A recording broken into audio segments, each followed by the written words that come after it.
10:30 p.m. feature random blitz tournament. As a reminder, you have the chess app at your disposal to see schedules and pirates. We welcome our partner, Javi Noguera, and he will do the campaign. Good luck, you can start.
and welcome at Sunway Sitges Festival. Yes, here we are on the beautiful promenade. You can see the sea. It's a glorious summer day and it is now round 6 of the tournament. It's the day after the rest day. We've got 8 players on 4.5 topping the tournament and a whole group below them. It's going to be a fun day. Absolutely, we have big names at the top boards like Vasily Ivanchuk and Jules Moussard. They're gonna battle it out today at the chessboard. And you guys, make sure that you join us as we are walking right now to the playing venue. Yeah, join us 4:30 p.m. Central European time. Are we going to see more upsets? Are we going to see more fantastic chess? Pretty sure we are. So make sure you don't miss a beat. See you in just a few moments, 4:30. Half of the Sunway Sitges International Chess Festival is behind us.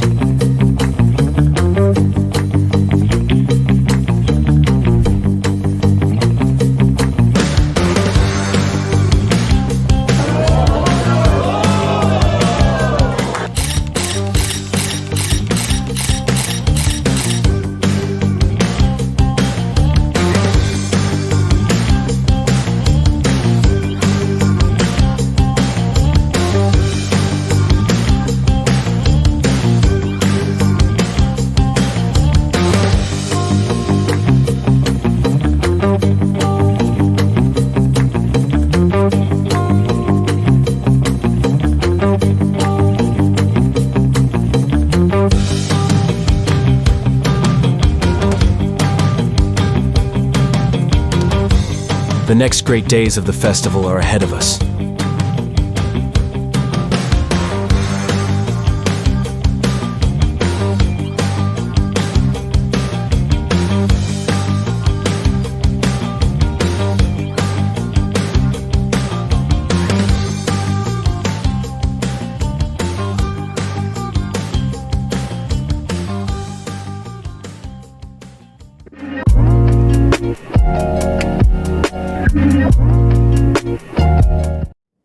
Welcome guys at Sunway Sitges Chess Festival. This is round 6 and here we are back in the studio, Lawrence Trent and Keti Tsatsalaishvili. We will bring all the actions to you for next 5-6 hours. Lawrence, Indeed, yeah. We had a day off yesterday. We did, Players yes. had a nice rest day. What do you think? Are they back at the chessboards with new energy and last part of the tournament? Well, that's what you would hope. A rest day is exactly that. You try and recharge the batteries. 5 rounds in a row is still a lot of chess. It's a very intense atmosphere. It takes a lot of energy from you. So I think so. And we're at a critical moment in the tournament, the halfway point. And this is where the field starts separating. So the leaders will start slowly, gradually getting in front of everybody. But it's still a very packed field at the moment. It is, and let's take a look at the pairings of the round 6. So check it out, what we have for the menu in this round. And you guys gonna see a lot of people on the top boards sharing first place. In fact, we have 8 participants with 4.5 points. They have only shared half a point. They are without any losses up to this point and gonna face each other. In this lineup, we have some players that we see for the first time and some of the players that we have seen for all the rounds. For instance, Marc-Andrea Maurizzi, he gonna take with black pieces Robert Aloma, and here we have the standings. 8 players sharing the first place. Yeah, 8 players on 4.5. Some notable inclusions there. We have Edward Song. We've been talking about him for a few rounds after his fantastic victory against Kirill Alexienko a few rounds ago. We also have Julian Sofroni from Romania, who's only rated 2368. Julian, having a great tournament to be on 4.5 out of 5 is obviously a fantastic score. And now we're going to see, you tend to play the Grand Masters every round, and we will see how that all pans out. But today, there's some very interesting matchups. For me, there are 2 matchups in particular, 3 matchups that really catch my eye. I like the board 1, Aloma Vidal against Maurizzi. I also like, as we see on the screen here, my old friend Tal Abergel, the French grandmaster who I've known and been friends with for more than 20 years. Played a lot of tournaments with Tal. Very good player, very creative player. Not at his peak. His rating is only 24-11. He is still a quality player, though, and he's playing now against one of the tournament sensations, Mr. Edward Song. Tal with the white pieces. He will look at this pairing and think, this is a great pairing for me. This is a fantastic pairing. Yes, Edward Song is having a great tournament, but I'm white, I'm the better player. I can pressurize him. And in the picture you also see there, with the black pieces, the French wonder kid, Marc-Andrea Marizzi from Corsica, playing black against Robert Aloma Vidal, who has also had a great tournament. Might have even had 5 out of 5, actually. I think he had chances to win all of his games. But nonetheless, 4.5 is a great score. So we're going to keep an eye on that one. And then I must say that board 5 is also very, very interesting. The great Vasil Ivanchuk, who's got 4 points, but he's only played 4 games. Remember that he defaulted the first game, or had a bye in the first game because he simply couldn't make it on time after being in Qatar. And he's playing white against the one and only Danny Gormali from England. Danny, he's also not at his peak, far from it. Danny, at his absolute peak in 2005, was 2600, so he was a very, very strong player. He's got very deep understanding, Danny, of chess. Of course, rated 24-24 now, he's way off his best, but he can still perform on his day. And I don't think this is actually a good pairing for Ivanchuk. This is very bad value for Ivanchuk. So I'm curious to see what happens there. And of course, we've got a whole bunch of boards after that. Talking about Daniel Gormali, he will actually join us today at the commentary after his game. So it's going to be really nice to hear from him all the insights of this game and then just in tournament and his experience. Follow next board, we have Jules Moussard with black pieces. He's taking Xiu Minggu, who has a really nice event so far. Yes. And Tin Jia Gao has challenged an opponent from Kazakhstan international master, Aristan Isan Zhula. We have already seen him at the top board.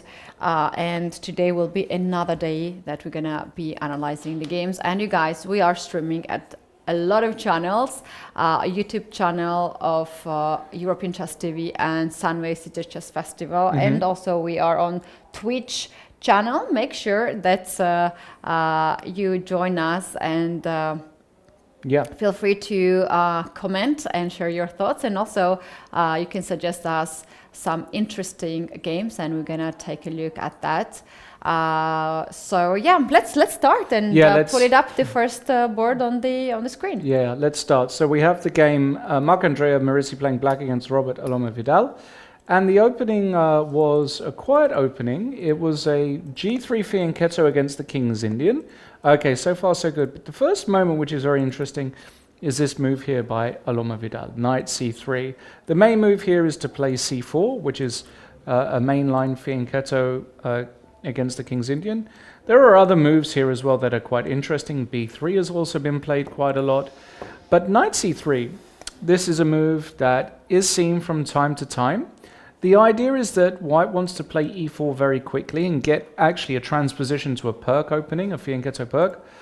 The issue with this move is that there are actually various good moves here for black, and perhaps the best move in the position is actually just to spend another tempo playing the move pawn to d5, which prevents e4, and you're claiming that the inflexibility of the knight on c3, in other words, white not being able to play c4, is actually crucial.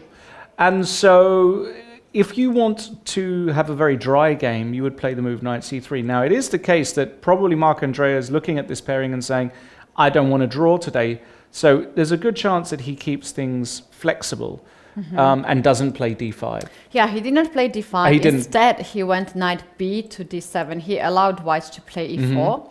And his answer to e4 perhaps was e5, striking in the center right away and asking white, what's your next move after e5 here? So basically, the idea is that if you play d5 and close the center, black is just ready to jump on c5 with the knight, attack the pawn, and when you guard this pawn with knight to d2 or rook to e1, you are on time to play a5, and this knight will stay here for a long time to make some problems to white. Well, anyway, after knight to d7, white's choice was not e4. Instead, he went for a4, another popular line, but this is not the mostly played line in this position, and that is the reason why Mark Andrea now is taking some of his time and figuring out what is the idea, how white is proceeding his position. Yeah, I like this move actually from Vidal, not going into the main lines. This is a tricky little move actually, because the idea is that white wants to put a pawn on a5 and he wants to cramp the black queen side. He doesn't want to commit in the center with e4. So I kind of like it, and it's probably in this position here there are a whole bunch of moves. You can probably go a5, preventing it. You can probably go c5, looks reasonable. You can probably go e5 as normal. You can probably go c6. It's one of those positions where it's very flexible. Now, the only move that I don't like here is b6, because firstly, you open the diagonal, and probably the move knight e5 here is already very strong for white, where you're attacking the rook, and then obviously this would be a catastrophe for black. So it's a question now of how Marc Andrea wants to react. He made a move, and we're going to see what is his move in a second, as he just played. Still waiting to receive. He played c6. Quite flexible. He did play c6. Move. Yeah, it's a flexible move. I don't mind it.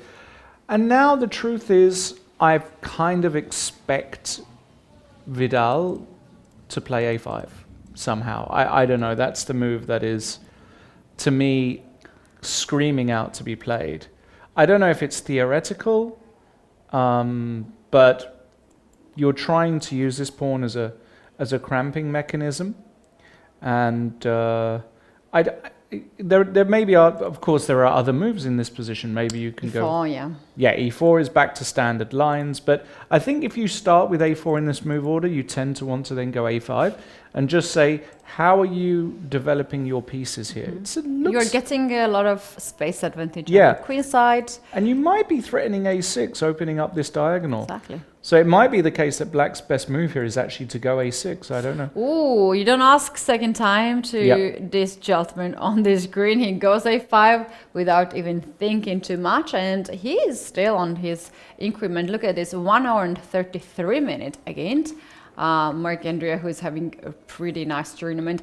On the just a day before the rest day, we had a party here, the players' party, and of course, just players' parties is basically playing a lot of chess with the music. So Marc Andrea was there, beating every single person in 2 minutes blitz games, and he was unbeatable. He's an unbelievable blitz player. Extremely strong. I played against him actually one game with black pieces.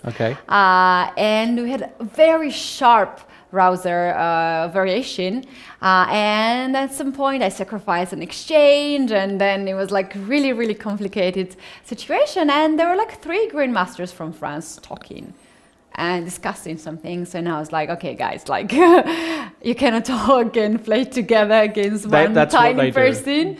So yeah, pity that I don't understand much of French, but we had such a great time, and Marc Andrea is very strong blitz player. No, of course he is. He's an unbelievable blitz player. He made a move and left the board somehow. He's not really spending too much time today at the board. He played queen to c7, and that's currently the position on this board. I think we can actually safely move around and check it out, what is happening perhaps on the second board.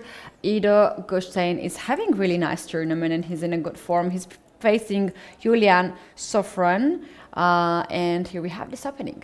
Yeah, we have a Queen's Indian opening, which we haven't seen much, maybe not at all actually, on the top boards. Both sides look to fianchetto their bishop, castles, and the move rook e1. I think this is the move that's kind of become some sort of a main line here. before the move, of course, the most natural move is the move knight c3, after which black tends to try and occupy the center with knight e4, and then bishop d2, and we have a whole game. The move rook e1, the idea is that if you now go knight e4, white can play the move knight f to d2, utilizing the pin, and after knight takes d2, very importantly, the rook is no longer being attacked, so you can take the bishop on b7 and then take the rook on a8, and you are winning. If you go f5, you can do this, but now you have to be very careful after a move like queen c2 that the knight is just not going to get in trouble here. So after rook e1, I believe that black doesn't tend to play the move knight e4 here. I think the main move is probably d5, although I'm very curious to see what Julian does. I would also be surprised if he is out of book here. You don't really play a Queen's Indian. And he did play a move. He played the move knight a6, which I assume is one of the top moves. I'm not a Queen's Indian expert, but I guess this is one of the top moves. Sometimes you're looking to play c5. You're also not blocking the diagonal. We'll see. It's very early in the game. Not much is going on. Let's move on. Let's move on. And meanwhile, we can also just point out how beautiful is the playing venue. You guys can see the video just bottom of the screen. This is the top floor of the hotel, which is the 5th floor. And as our guest in the previous round told us, it is quite prestigious to be in this playing venue. Only 40 boards are located there, and you have to just fight your best to keep sitting there. And as you guys can see, there is an ocean view from the whole playing venue. It's a lot of windows around, and looks pretty amazing. We still have a sun. It was beautiful today. We went out, we did a little recording, and we had a little walk.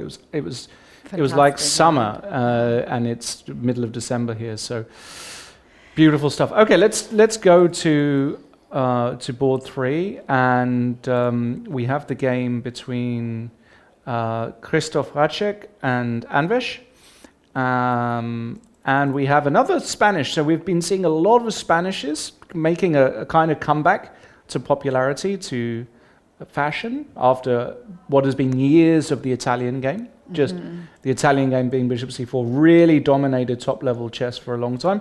We're seeing a return to the Spanish, which was the main opening for pretty much 100 years. So we've seen this castles, bishop e7, and a quiet Spanish. We've seen all kinds of stuff here. We've seen bishop takes c6, we've seen rook e1. The d3 system, very quiet, very solid. d3, bishop e5, d6, and a3.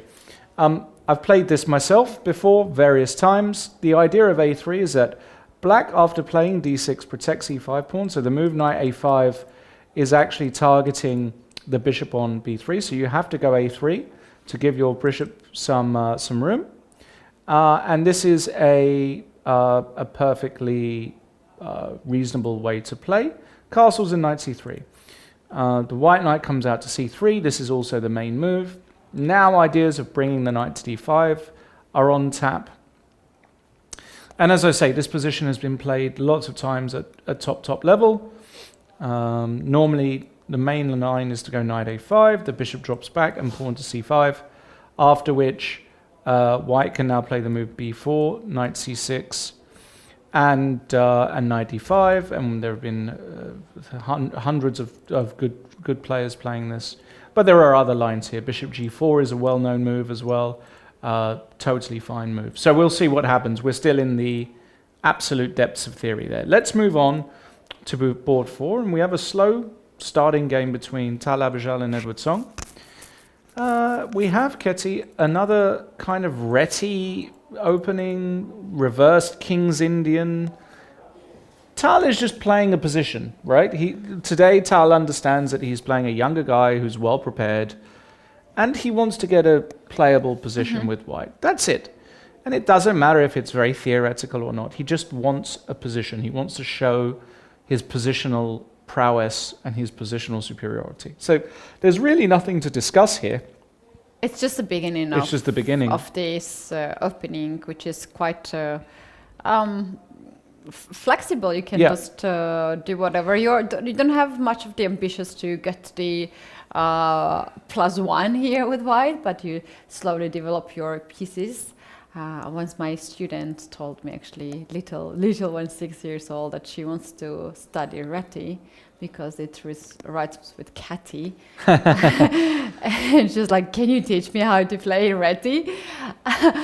And I was like, okay, I think you can transpose with from knight f3 to many openings.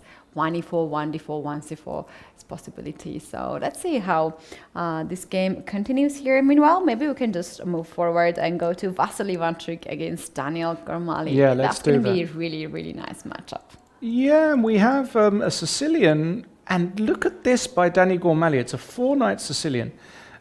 This position has been seen lots of times. The main moves here, if you want to go to a classical Richter rouser, is d6.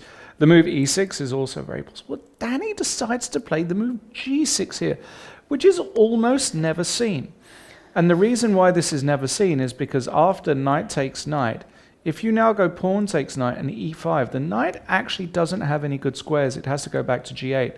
Now, this has been played, this position. This is not a novel position after knight g8, but nonetheless, it's almost never seen, and perhaps white can play queen f3 with bishop c4, trying to attack black before he can get developed. The move bishop c4, though, is an interesting move here by Ivanchuk. He's saying, well, I don't have to indulge you, because Danny will have had some idea after knight takes c6. I don't know what that idea is after knight. Maybe it's to take with the d pawn and enter this position, queenless middle game, and say, well, maybe I'm slightly worse, but I've done enough work on this structure to know what my key plans are. Maybe that was his idea.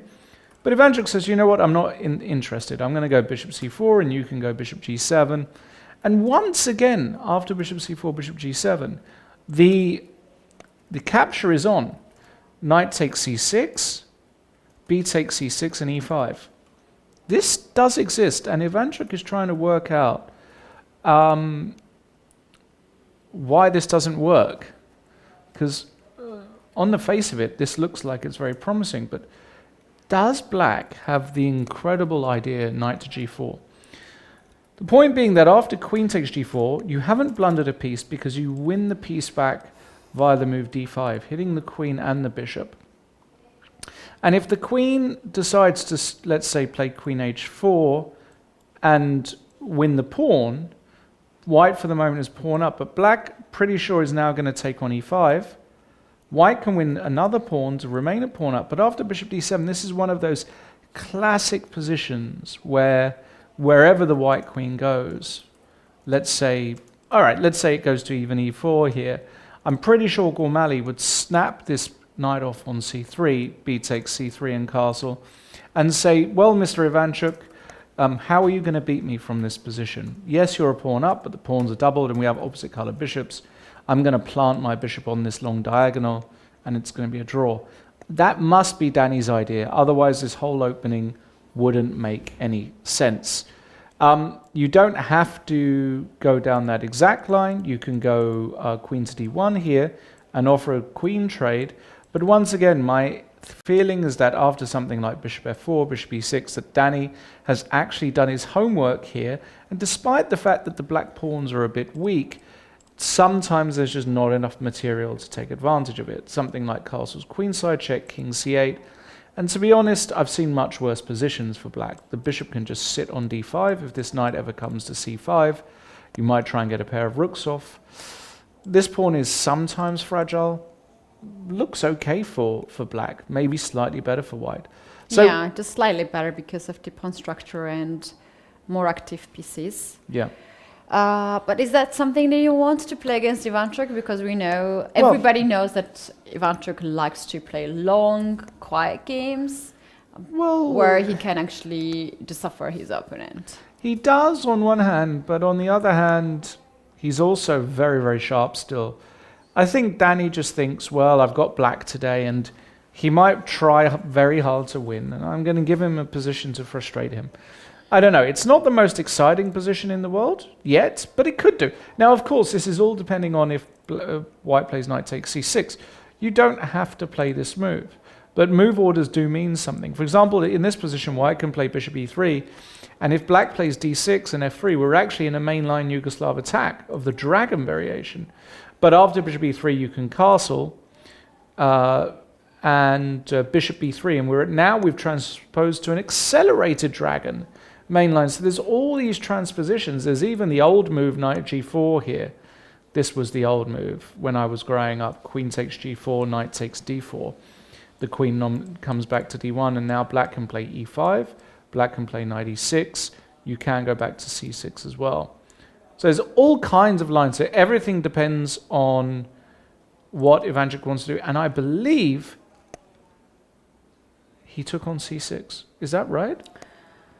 He actually took on Yeah. c6 and took on d8 as well. And Danny while we're took with the talking. d So pawn. they're going for this end game, and perhaps Danny is considering to hold the end game.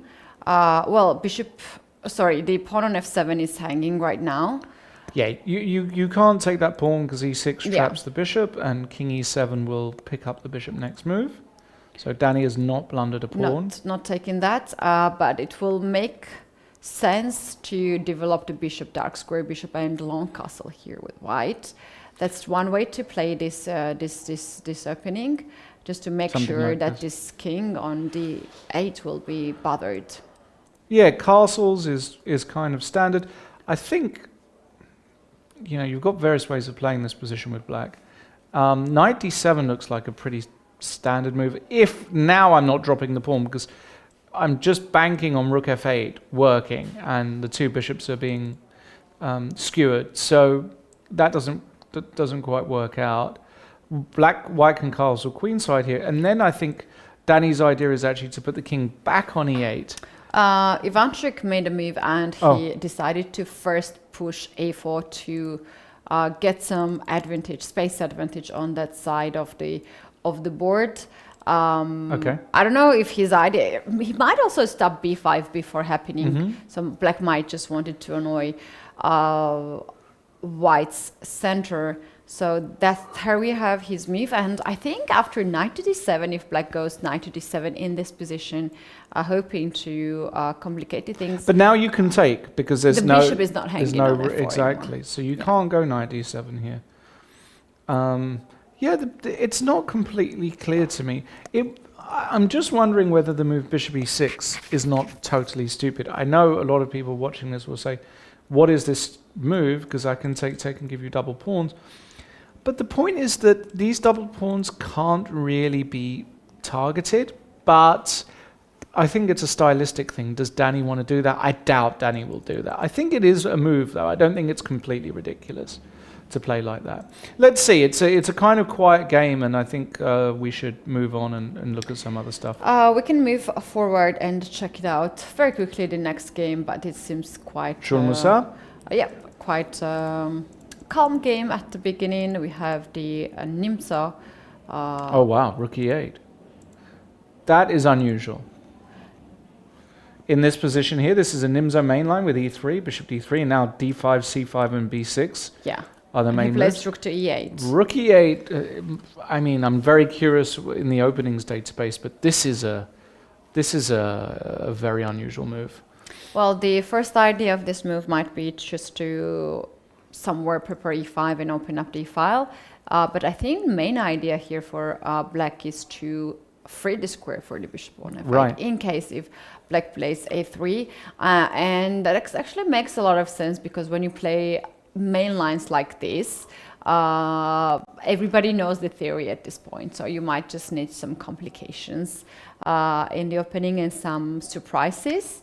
And here we have rook to e8 in this on this board.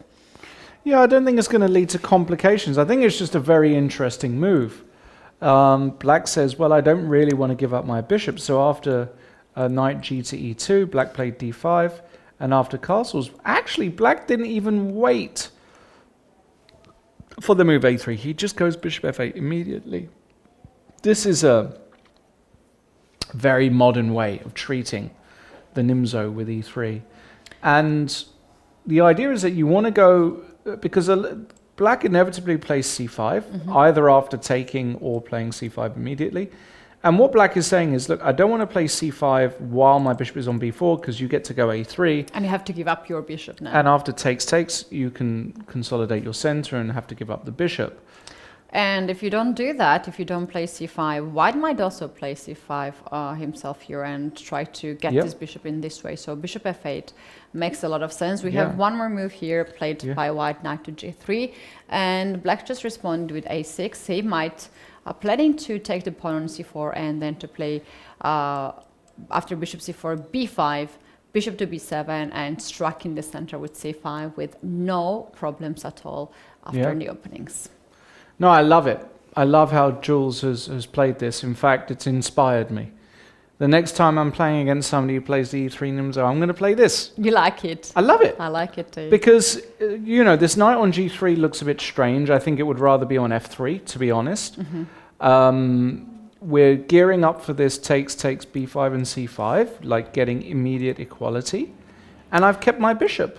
Yeah, if you have never played Nimzovich, you might see this position for the first time and you say like, why black is not worse here with all the pieces on the back rank? Look at this pin so passive. But if you play this opening and you know the problems here, basically you can just say that in some moves, if that happens, that you take the pawn on c4, develop your light square bishop and play c5, all the problems will be solved at once. That's right. Yeah, that's normally how you get equality. Let's go to the next game. Very, very interesting setup. And we have here the Catalan, where black decided to capture the pawn on c4. So basically they just transposed to the main line. Here we have b6. Yeah, this is not the main line at all. So this is a main line Catalan with a4. The main line here is to play the move bishop d7, and after queen takes c4, bishop c6. Challenging this bishop. So b6 is actually a really rare sideline. White immediately takes advantage by playing knight e5, and black plays rook a7. So this is some kind of idea. I've never seen it. It must be a prepared idea, because you don't play this without preparing it. And maybe black is just saying, well, if you take my pawn on... Firstly, your pawn on d4 is hanging, but if you take my pawn on c4, maybe I can play the move pawn to c5. And... very quickly get my rook over to c7, like after d takes c5, bishop takes c5. I'm going to put my rook on c7 next and claim that your queen is actually a little uncomfortable. That being said, I don't know, something like knight c3, rook c7, and maybe queen h4 with bishop g5 coming. It still looks like it's probably decent for white. Well, in the game, black had a little bit different plan after queen takes on c4. He decided first to trade the light square bishop to get rid of that bishop. White took it, and then white played knight to c3. And we might have the same position without the bishops on the board. So it is black to move. And according to the clock, black has already made the move. As white's time is ticking, but I don't really see the move. Do you see the move? I don't see the move. No, it's not there. But we'll come back to it because there's a little bit of a lag. But we'll have a look in a short while. But that could get very interesting. We're still at the beginning of things there. Instead of going forward, I would suggest to go at first to the game of Sava. Oh, okay, Sava Vetuhin against Tan Jong-yong on the board 11, and let's see, this is a very interesting position. Yeah, we have an exchange Slav. We haven't seen that yet. With bishop f4 and e3, a6, this is all kind of normal. Rook c1, bishop g4, and f3. Okay, this is, I think, quite standard. I think the move queen b3 is played a lot here as well, but f3, the bishop comes back to f5. And now Sava goes for the ambitious move, pawn to e4, but it might be brilliant. And I think the idea is that if you take on e4, white wants to play the move d5, and this knight on c6 doesn't actually have many good squares. Knight b4 immediately loses to queen a4 check. And, well, knight somewhere else, a7 or a5. There's also another queen a4 check. The main line goes here with e5. E5, okay. Yeah, they're crazy. I have You seen had these lines actually, okay. and it was so difficult for me to Okay. memorize. I was Wow, preparing okay. for the game, and let's see. After e5, white takes the pawn, knight on c6. You take the bishop on f4. White takes the pawn on b7. Wow. And now basically you don't have much of the options, but like you have to go rook to b8. Yeah. And now white can take the queen. You take with the king because you want to keep the eye on b7 rook. If you take with the rook, then you will lose some tempo. And after that, bishop takes a6, pawn takes f3. Wow, okay. And You've prepared all of this. I didn't prepare all of this. To be honest, I just forgot everything. I'm looking now at the Really? lines. Because I'm just following you. This is all amazing. Yeah, to and me. white takes here with the pawn What? to keep the knight's option to go on e2 to hit the pawn on f4. That's pretty impressive if you've looked at all of that. And what's the evaluation? Unclear? White has a slightly better Okay. position, but it's you would feel very comfortable here in this Goodness. setup, right? Absolutely. I mean, this is all. I would take white here all day. And also, like, if we come back at the point when you play e4, you are the one who makes this decision, right? You are not Yes. forced. You are saying, like, okay, I'm sacrificing the pawn. And next move, d5, is also a very strong move. And you have to find e5 move here with black. And you have to find all these moves. Yeah, and it's if you not- find, well done. If not, then you're going to have problems. That's right. No, this is fantastic. Well done. This is really nice. Okay, we'll keep. Oh, look at the time situation here, right? Yeah. You guys can see the clocks. We have a bit of different setup today, and you can see the clocks on the top of the board. And basically, white has not spent any time, Yeah. and black has spent already 25 minutes here. So Sava is also not shy to show that Absolutely. his opponent just walked into his home preparation. Brilliant. Well, let's see how that one plays out. Let's continue on. I have to say, things on board 2 got very heated all of Let's a go sudden. back.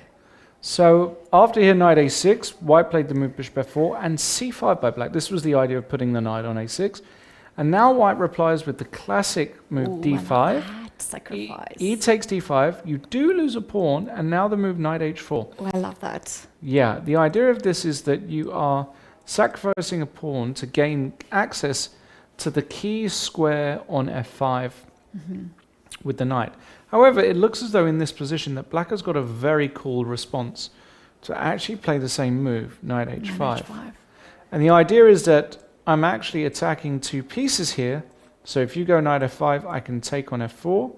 Yes, you can take. But if I can now put my bishop on f6, I think I'm really happy here as black. The bishop survives. It kind of fights against the knight on f5. The b2 pawn is hanging. I don't know, like even though I appreciate the idea of by white here, I think that this is a real problem for white. It is a real problem with white. This is one of my favorite sacrifices Yes. to play in this kind of setup, and I quite often have it. And what I learned is it's better to give up d5 pawn when your knight is already on c3. Aha, okay. So imagine you have knight on c3, then all of this works perfectly fine because after knight h4 you already threaten to take the pawn back. Right.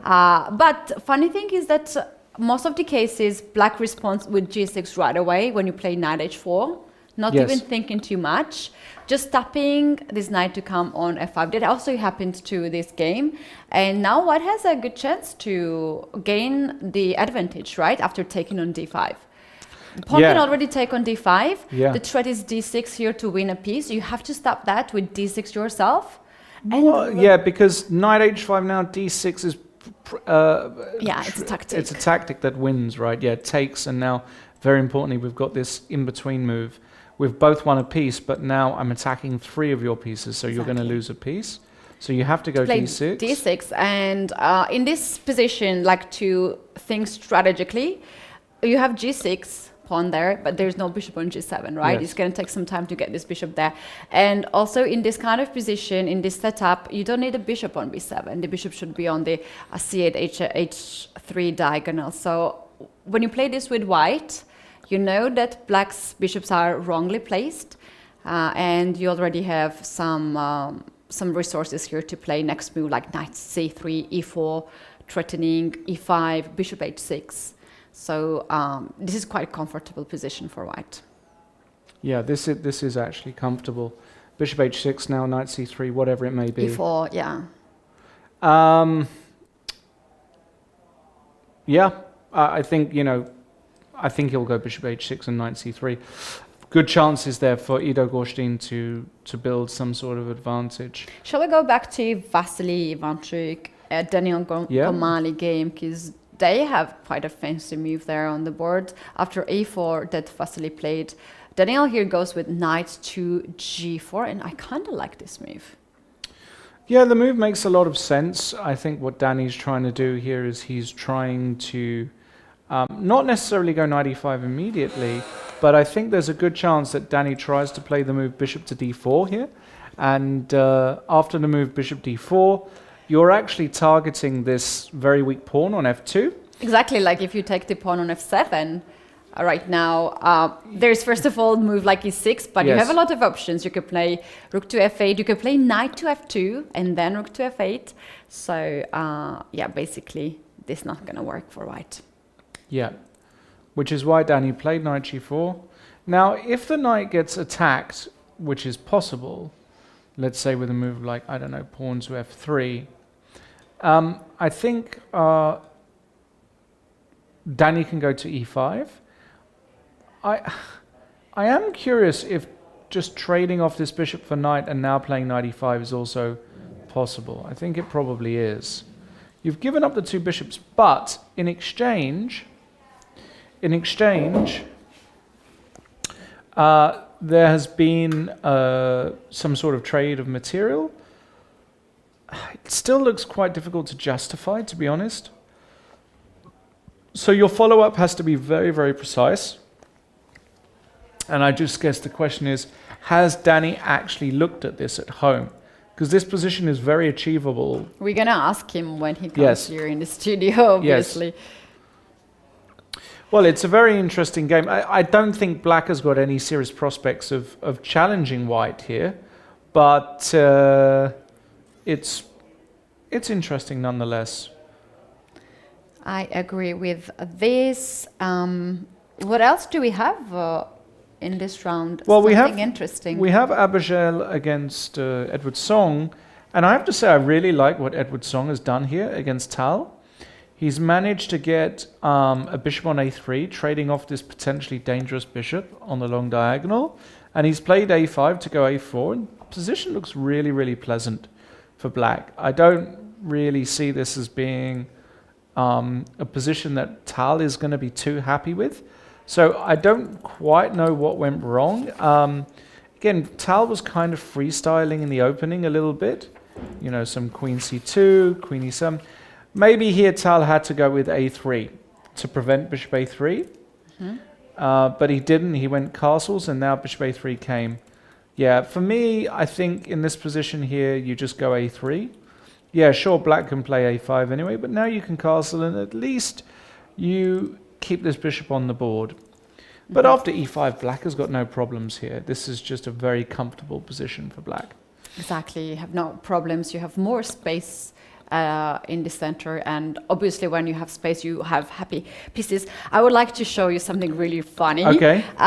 Board 24, we have some 24. crazy situations, so let's go there. Wow. This is currently position. Let's go from the very beginning. We have Christos Alexiadis from Greece against Ayan Aleverdeva. Yeah, we've seen her already. From Azerbaijan. Yes. So let's see how actually they played this opening. We have Sicilian. Sicilian with f3. This has been played before. black normally responds with e5 and d5. D5 This is right all. away. Bishop g5 is the main line. d4 is also the main line. c3. This has all been played a bunch. C takes d4. Bishop e4 check. And now knight takes e4. Wow. It's a brilliant move according to the Wow. Knight our takes engine. e4. Yeah, the idea is that after f takes e4, there is queen h4 check. And after queen h4 check, it looks very problematic for this king. Because g3, queen takes e4, and you win the rook. King e2, wow, I mean, queen takes e4 or bishop g4 check. Bishop g4. Bishop g4, take the queen. king d3. You You take the queen. It's Yeah, enough. Of course, Sometimes it's enough. to win Of course it's enough. with extra queen. Of course it's enough. So I wonder if white went wrong somewhere. Oh, wait, we're not done here. We're not done. Oh no, here no, yet. I'm saying that after this, I think What was the wrong, right? I think in this bishop d2 is a position? big mistake, is what Yeah. I'm saying. So knight takes e4, bishop takes b4 was the move. Yeah, and knight to b4 is actually a mistake. blunder. You should go You should queen play h4. queen to h4. You can play king to e2 here, obviously, because there's queen f2. It's not even obvious to me. Yeah, there's It knight is, takes b4. yeah, with a check. Yeah. Yeah, it is. It's a checkmate there somewhere. Let's show the line. Okay. Let's show the line. Near- It's gonna nearly be fine. not. So check. You go there. You take the knight. Should we do something like f5 here in this position and castle? Castle, but Or this queen e3? this is actually Oh my mate. goodness! Look at this king being checkmate in 2 moves. So this could be the shortest game,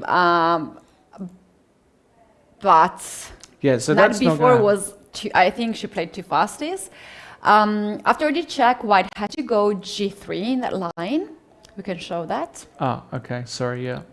White can takes bishop b4, g3, and now you can take this pawn on g3 and queen to h1. And yeah, this is actually just very close to win for black. Really? I mean, I don't think Mm-hmm. it's that clear, is it? Because if I move my bishop, let's say here, yeah, you can bring your bishop out. I'm going to protect my bishop. It looks very scary after castle's queenside. Don't get me wrong. Winning, I'm not sure. Actually, I'm just checking right now this line, and engine says like it's okay. He can hold it after castle knight to d2. And yeah, it seems like white is holding pieces together, and it's not so bad. All right. Well, look, that's very exciting. Obviously, down on board 24, not influencing. Those players will have.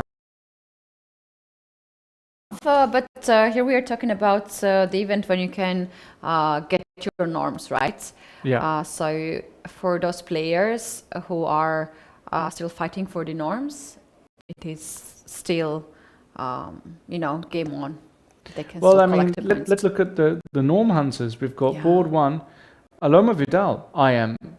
On board 2, Julian. Board 3,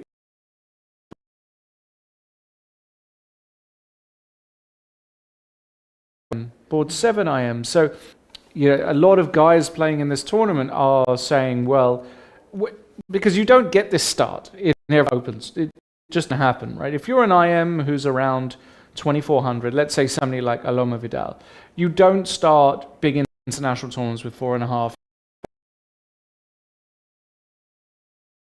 or twice per year.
coming back from our first break, here we are in the round 6 of Sunway Sitges Chess Festival. We see that in the playing venue, it's getting, not in the playing venue, but outside, it's getting darker. But on the boards, I think the games will heat up very soon. Yeah, indeed. We've still got all the top games just developing. I think we should just get straight into the action. Let's go back to board 1 because we've had a few moves since we last saw it. We saw this interesting opening by Aloma with a4, c6 and a5, trying to restrict the black queen side. Black played queen c7. White now played a very interesting looking move, move b4. Trying to just gain space on the queen side. It's very unusual to play like this, of course, with the pawn on b4 and the knight on c3. It's all very strange, to be brutally honest, but okay. And now black played the move knight d5, also a strange move. The classic move here would be to go e5, now that the diagonal is weaker. Kind of surprised Maurizi did not play this move. This move is screaming out to be played, but instead he played the move knight d5. Yeah, actually knight d5 was the first engine suggestion here. Really? And I was like, this is so a natural move. What is it about? And I made some moves here after knight d5. And actually the best move here is knight a2, which white found. Wow, yeah. So the idea is that if you take on d5 after pawn takes d5, there's something hanging here on c2, and well, it's not hanging just yet, but it could be hanging after some pressure. And the square on c4 is also available. So if this knight ever ended up on c4, would look very, very good. Yeah, white's pawn structure here looks very bad. You're going to have struggle with this c2 pawn. While black's pieces are pretty nice here, you just need to develop your light square bishop, somewhere like knight to f6, bishop to f5, rook to c8, and you have just perfect position. Yep.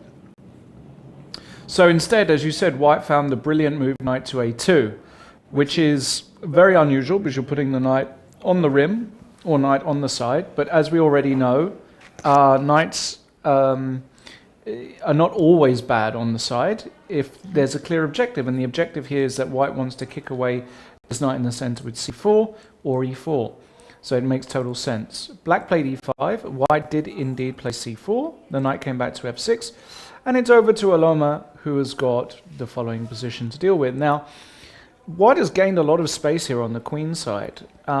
It looks as though, of course, there's still a lot of tension in the position.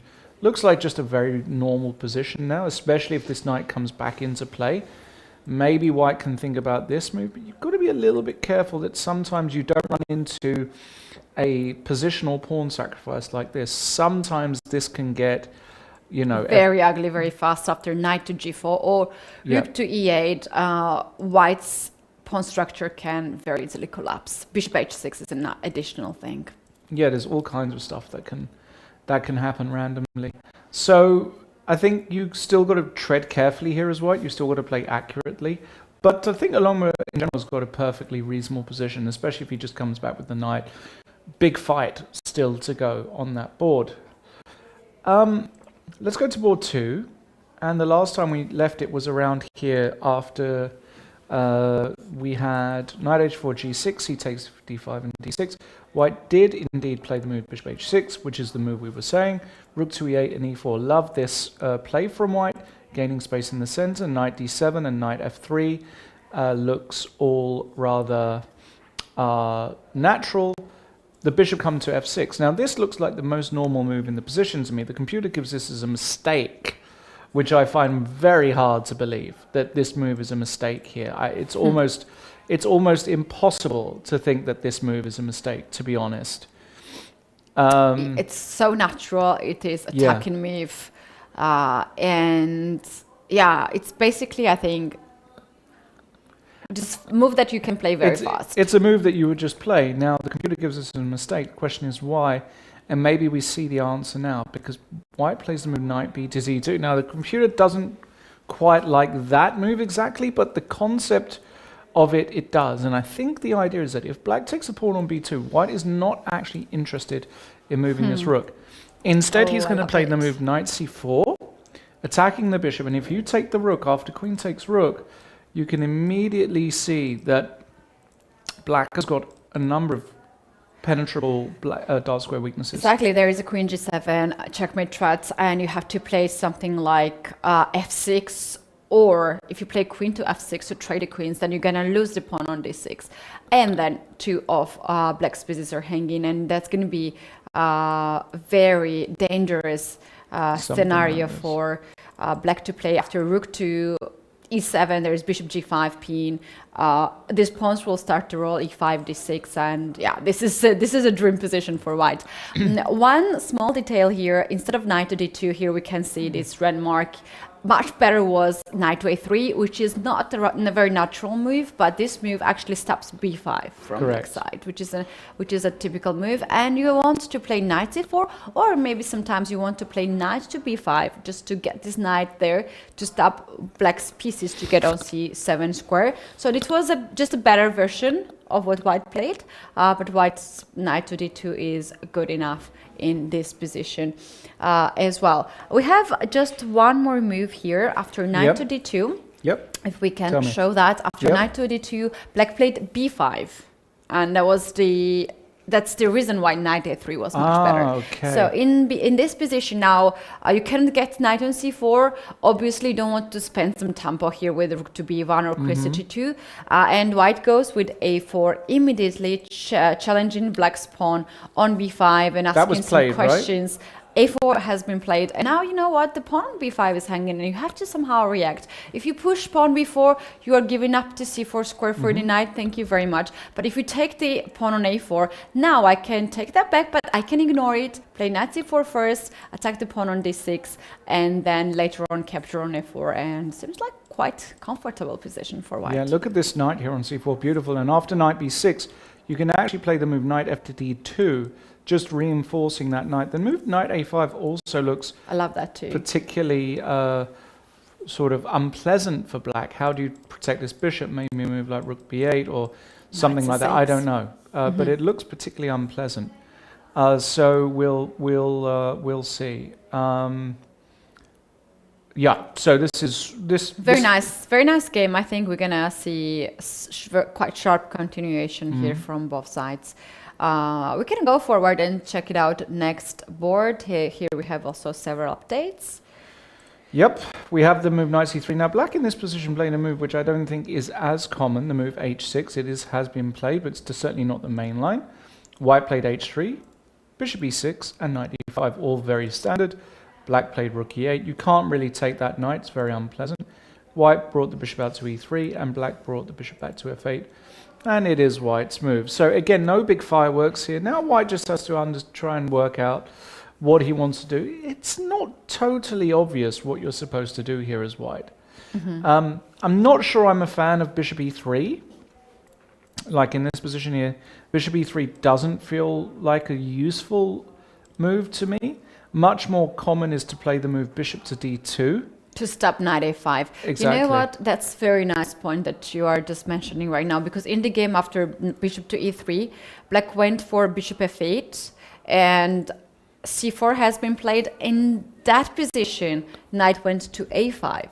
And look, if the bishop was on d2, this knight a5 is impossible.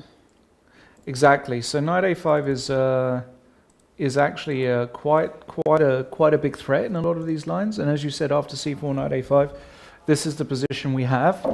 And this is a... Is black actually threatening to take the pawn on e4? Let's say bishop goes on a2. Can I take and take on f4? Why not? Looks like you can. Looks totally reasonable. Looks really, really good. Yeah, so I like that. So I don't think... So actually, what that means is white might have to give up. I don't like what white has done past few moves. Here, up to here, fine. But you play bishop d2 in these systems to prevent all of this stuff. In the game, after bishop f8, c4 and knight a5. c4, knight a5. I like black. I like black. This structure is not holding together very well at all. Mm-hmm. So black is doing just fine there. What about Tal Abishal? Oh, we have a very interesting scenario here in this game and a lot of moves. Let's check it out. What happened actually? So castle, so bishop a3. Okay. And rook ac1. A5 has been played. a5, we I saw like it that up move. to this. Yeah, we saw this far. Rook to e1 by Tal. Okay, rook to e8, some shuffling. Tal decides to take on d5.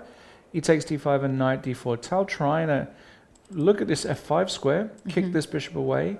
You tend to do it a different way. You tend to go h3 first, bishop h5, and only then go knight d4, because now at least the square is available. So it's a weird move order that Tal has chosen. But okay, black now played the move h6. Now this move here, h6, is a very, very strange move to me. It's not a move that I think... I mean, I'm trying to understand why h6 here.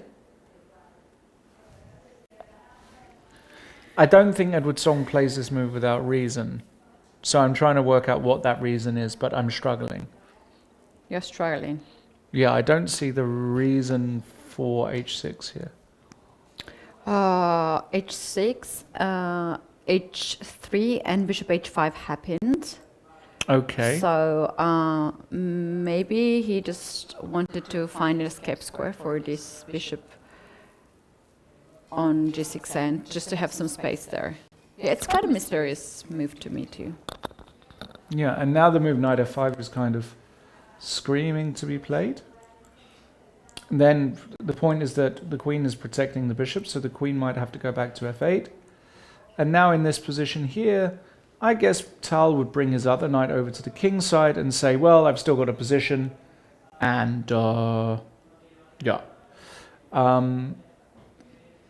There's still a lot of game here. Still all three results are... Yeah, that's currently the position. Yeah, all three What we results are have. possible. Let's go to Ivanchuk Gormali. Let's see what happened after this interesting knight g4 We saw concept. Ivanchuk today, right? Just before the game started. When we finished the recording, we were walking back to the hotel, and he was going for a walk, and he was in such a nice mood, right? Ivanchuk? Yeah, he was in a fantastic mood. He's enjoying every moment here. He also had a master class the other day, and a lot of people were attending that. And yeah, what a brilliant mind that we have here. He has 4 out of 4. Yeah. One game he missed, we talked about that, and let's see how he's gonna play in this end game. They have played several moves. Do you want me to tell you the moves, or you Yeah, have so it? after knight g4, well, we only had 2 moves, right? Ivanchuk played bishop d2, and now f5 Oh, that's by ambitious Gormali. move. That is a move that I did not expect by Gormali here. f5. Goodness gracious. That is an outrageous move. And Ivanchuk probably just like doesn't believe this move. He played h3, hitting the knight came to e5, and the bishop came to a2. And the problem with this move is you just create a lot of weaknesses, and I hate it, Ketty. I think it's a really poor decision by Danny. He probably played it because he didn't see something else. But as it turns out, he could have played the move bishop d4, hitting this pawn, and after knight d1 just played a5, making sure that the queen side is locked. And now if the pawn comes to h3, you can bring the knight back to e5, hitting the bishop goes to f3, and now maybe a move like f6, just consolidating on the dark squares. It's not easy to go c3 because of knight d3 check, and if you go f4, I can put the knight back on d7, it can also come out to c5. And you're doing okay here as black. f5, if we ask Danny after the game what he thought about f5, he will tell you, I don't believe that this move truly can be good, but he probably didn't find something else. Something better. Yeah. He thought about 10 to 11 minutes to make this move. So Even that's quite a short amount of time, I would say. for this move. So Yeah. basically, why this can be so bad for black, because black's king is in the center, Yes. and you're opening up even more squares and files and the diagonals with this Yes. move. That's why maybe it was much better to play a solid f6 somewhere Yeah. after bishop d4, right? Rather than to give a chance to white to open up the files and to give the check for the king on d8, which is just standing in between two rooks. So in a long term, this rook's going to have struggle to get connected. We have some more moves. Maybe we can show that after knight to e5 and knight to d7. Knight a5, so knight e5, bishop a2. A2. Yeah. Then we had knight to d7. Okay, knight to d7. Yep. Oh, I don't know what is the idea of this move, but anyway, after long castle, we have king to c7. Yep. And currently here Ivanchuk is thinking, but the move like rook to h2 e1 with a threat pawn takes f5 can give white a solid advantage. This is a dream position for Ivanchuk. And you know what? Here, well, this is a threat that pawn on e7 is hanging, and a move like rook to e8 is too passive, and you will lose the pawn anyway after taking and bishop to f7. So you have to play something very sharp like e5 in that position. Sorry, E5. the pawn e5. And here the engine goes crazy and says like go for f4 because you want to open up the diagonals and the files. You go f4 here while black is undeveloped. The bishop on c8 at home. The rook's unconnected. The king can be hit by a very awkward check. This is a beautiful move. And this position just looks catastrophic for Danny. I don't expect him to survive today. It just looks too loose. And Ivanchuk, big favorite there, in my opinion, in this position here. Let's go to the next board where we have Minggu against Musard. They have quite some development after this position that we checked last time. Yep.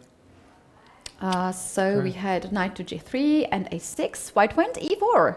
So that was white's idea to strike in the center. Black took the pawn on e4. Knight c takes on e4. And black took the pawn on d4 just like that. So point being that there is no this trick of bishop h7, losing the queen. You cannot jump over the knight. And if you take the knight, then queen takes it back. So after bishop e3, queen goes back to d8. Takes and takes on f6. Queen takes on f6. Queen h5, attacking the checkmate in 1. And here black is thinking and move like g6 would stabilize the king side. Yeah, he's done this to provoke g6, but after queen e2 and bishop g7, I'm really sorry, I'm not buying this for white. He's given up a pawn. The pawn on b2 is hanging. I honestly don't think you're supposed to survive this position as white. It's a whole pawn. Black only needs two moves to stabilize. Yeah, and it's one of those moments, right, where as a grandmaster, if we go to here, move 10, taking on d4, it looks dangerous. There's a question in our chat. Did white blunder the pawn or was it a sacrifice? What is No, your it was call? a sacrifice. Sacrifice. Yes, it was a pure sacrifice. White thought that he was gaining a lot of time because he develops all of his pieces with tempo, but it's one of those positions where Jewel has thought, well, okay, I'm playing somebody who's lower rated. He has to play inch perfect to justify a pawn sacrifice like this. So I'm going to take the pawn and I'm going to defend. And then if he beats me with some violent attack, okay. And if he doesn't win, then I have an extra then pawn. I have an extra pawn and I'm going to win. And I'm here to win the tournament. I'm not here just to make draws. And come and beat me. He has to score a lot of points now because he shared 2 games. He made 2 draws already.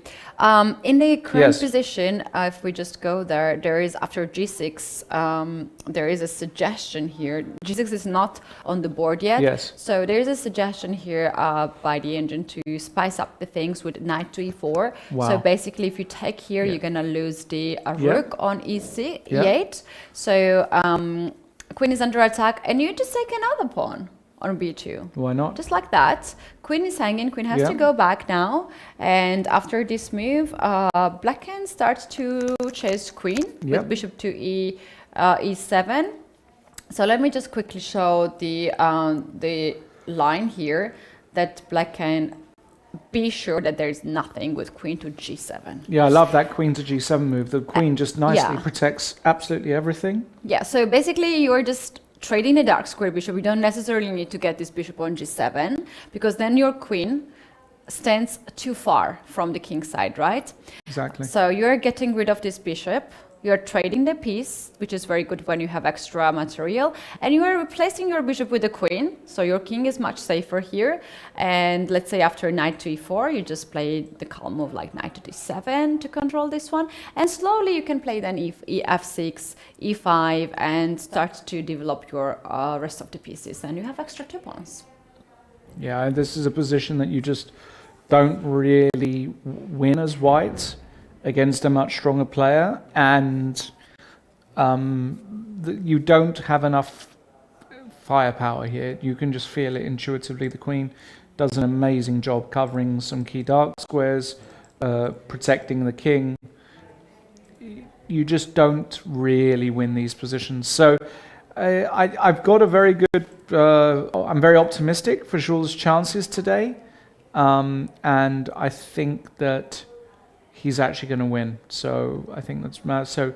I think Ivanchuk is going to win. Jules is going to win. So two of the big hitters are going to be joining the top boards. Yes. Coming back to the top boards.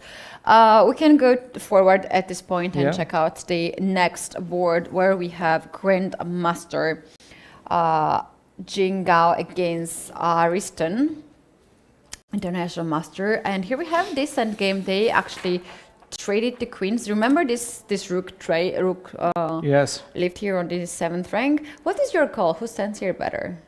Well, only white can be better because he's fully developed. There's still a knight on b8. The question is it really anything in this position? And I guess that it's very little because the structure is symmetrical, and if black can start trading some pieces with a move like knight f to d7, it doesn't feel like white has got much. What's really interesting is if we think about Jing Yao this whole tournament, we've watched his games every round. He is such a timid player. I mean, every single one of his positions for most of the games has been so quiet. He really does not like chaos. He's one of these guys, he likes it slowly, small advantage, press, but he does not like the big chaos at all. No, he doesn't. So I don't know if he's got enough in this position to really pressurize black, but we've seen him do it earlier in the tournament. We've seen him press very, very small advantages, but I do expect black on a good day to hold that position. I agree with that. We can go forward and check it out how Grandmaster Li Di is doing against FIDE Master Julio Cesar Diaz. Yes. This is quite interesting position, right? It is, but optically it looks very bad for black to me. Black has sacrificed in exchange. He's got these amazing bishops. That's true, raking down the king side. But he hasn't got enough mobility of the rest of his pieces, in my opinion, to justify the lack in material. It's very close, but a really good player here, I think, sniffs this out. That said, if you're a bit sloppy, let's say you play a move like, well, you can't go queen e2 because f3 is hanging, but let's say you go, I don't know, bishop g3, and the knight ends up on f5 or even on d5, there is some stability here to the black position. Again, something intuitively is telling me that this shouldn't be good for black, but it's not straightforward for white. Playing this position is not straightforward. In fact, we do have a move, queen e2. Played by white. Yep, the knight is hanging, and basically you are also considering to give this check. White will play rook to d1 at some point. Yes. Yeah, I don't know, like after rook to, maybe knight should move away, because if you play rook to e8, you're gonna pin the knight forever on e file, right? So if you have to go with the knight, let's say queen to e6 check, king h8, and rook bishop to d6. Can I play that? Yep, you can play like that, hitting the rook. The rook has to go to g8 probably. G8. And you are dominating the board here as white. The question is, what next? It's not totally straightforward. You can try d5 to cut this bishop out. I kind of don't like to open up this dark square bishop. I was thinking maybe bishop to c5, try to trade the pawn to bishop, but engine is not so. Maybe he'll decline it, bishop e8 or something, you know. I don't know. Yeah, it's an interesting one, isn't it? Because it doesn't look totally straightforward to me. Yeah, d5 now at this point likes really nice to cut this bishop, and then at some point you want to play h4, h5 to annoy this knight on g6. Very sharp position here, but for white is a good chance to strike for a win. Shall we take a look at the game 10, where we have Mehdi Golami against Luka Kiladze, where the position is quite messy to me. This is the board 10. Board 10? Yeah. And here we have actually white pieces. Mehdi, he was playing this morning in the Blitz tournament, Rapid tournament. I was quite surprised because he was one grandmaster only who decided to play the tournament. Okay. Play a side event right before his classical chess, and to play on the board 10. This is the top boards, right? Yes. It's not that he doesn't have a chance for prize. Let's check it out what happened here. After bishop to f5, black decided to capture this bishop on f5, queen takes f5, and knight to e4. That's the current position. The pawn on f2 is hanging, so you have to go and guard this pawn, perhaps with rook to f1 from h1. Knight to d3 looks very natural to me, just bringing the knight back, controlling. That's also a possibility, yeah. This looks like the right move to my eyes. My question is how black is going to guard the pawn on g4. Yeah, I don't know. I you know, intuitively, the position looks a little bit shaky. Does black? No. I was going to say, does he have some crazy idea like this and this? Mm-hmm. Doesn't feel like it to me. Yeah, you need something extra on that side. Just knight to d2, knight to b3. That's just a check, right? Maybe you can make a draw. Let's see if it's a draw. Knight d2, queen takes g4, knight to b3, knight to d2. And after knight c4, it's very little. I like this position. Like if you guard the pawn on a3, let's say you play a2, you play a3 or rook to a1. There's rook e3. Oh wow! Rook e3 move. That's from nowhere. I think you. Wow. Okay. Okay, let's show that knight c3, for instance. Yeah, can I do rook e3? I don't.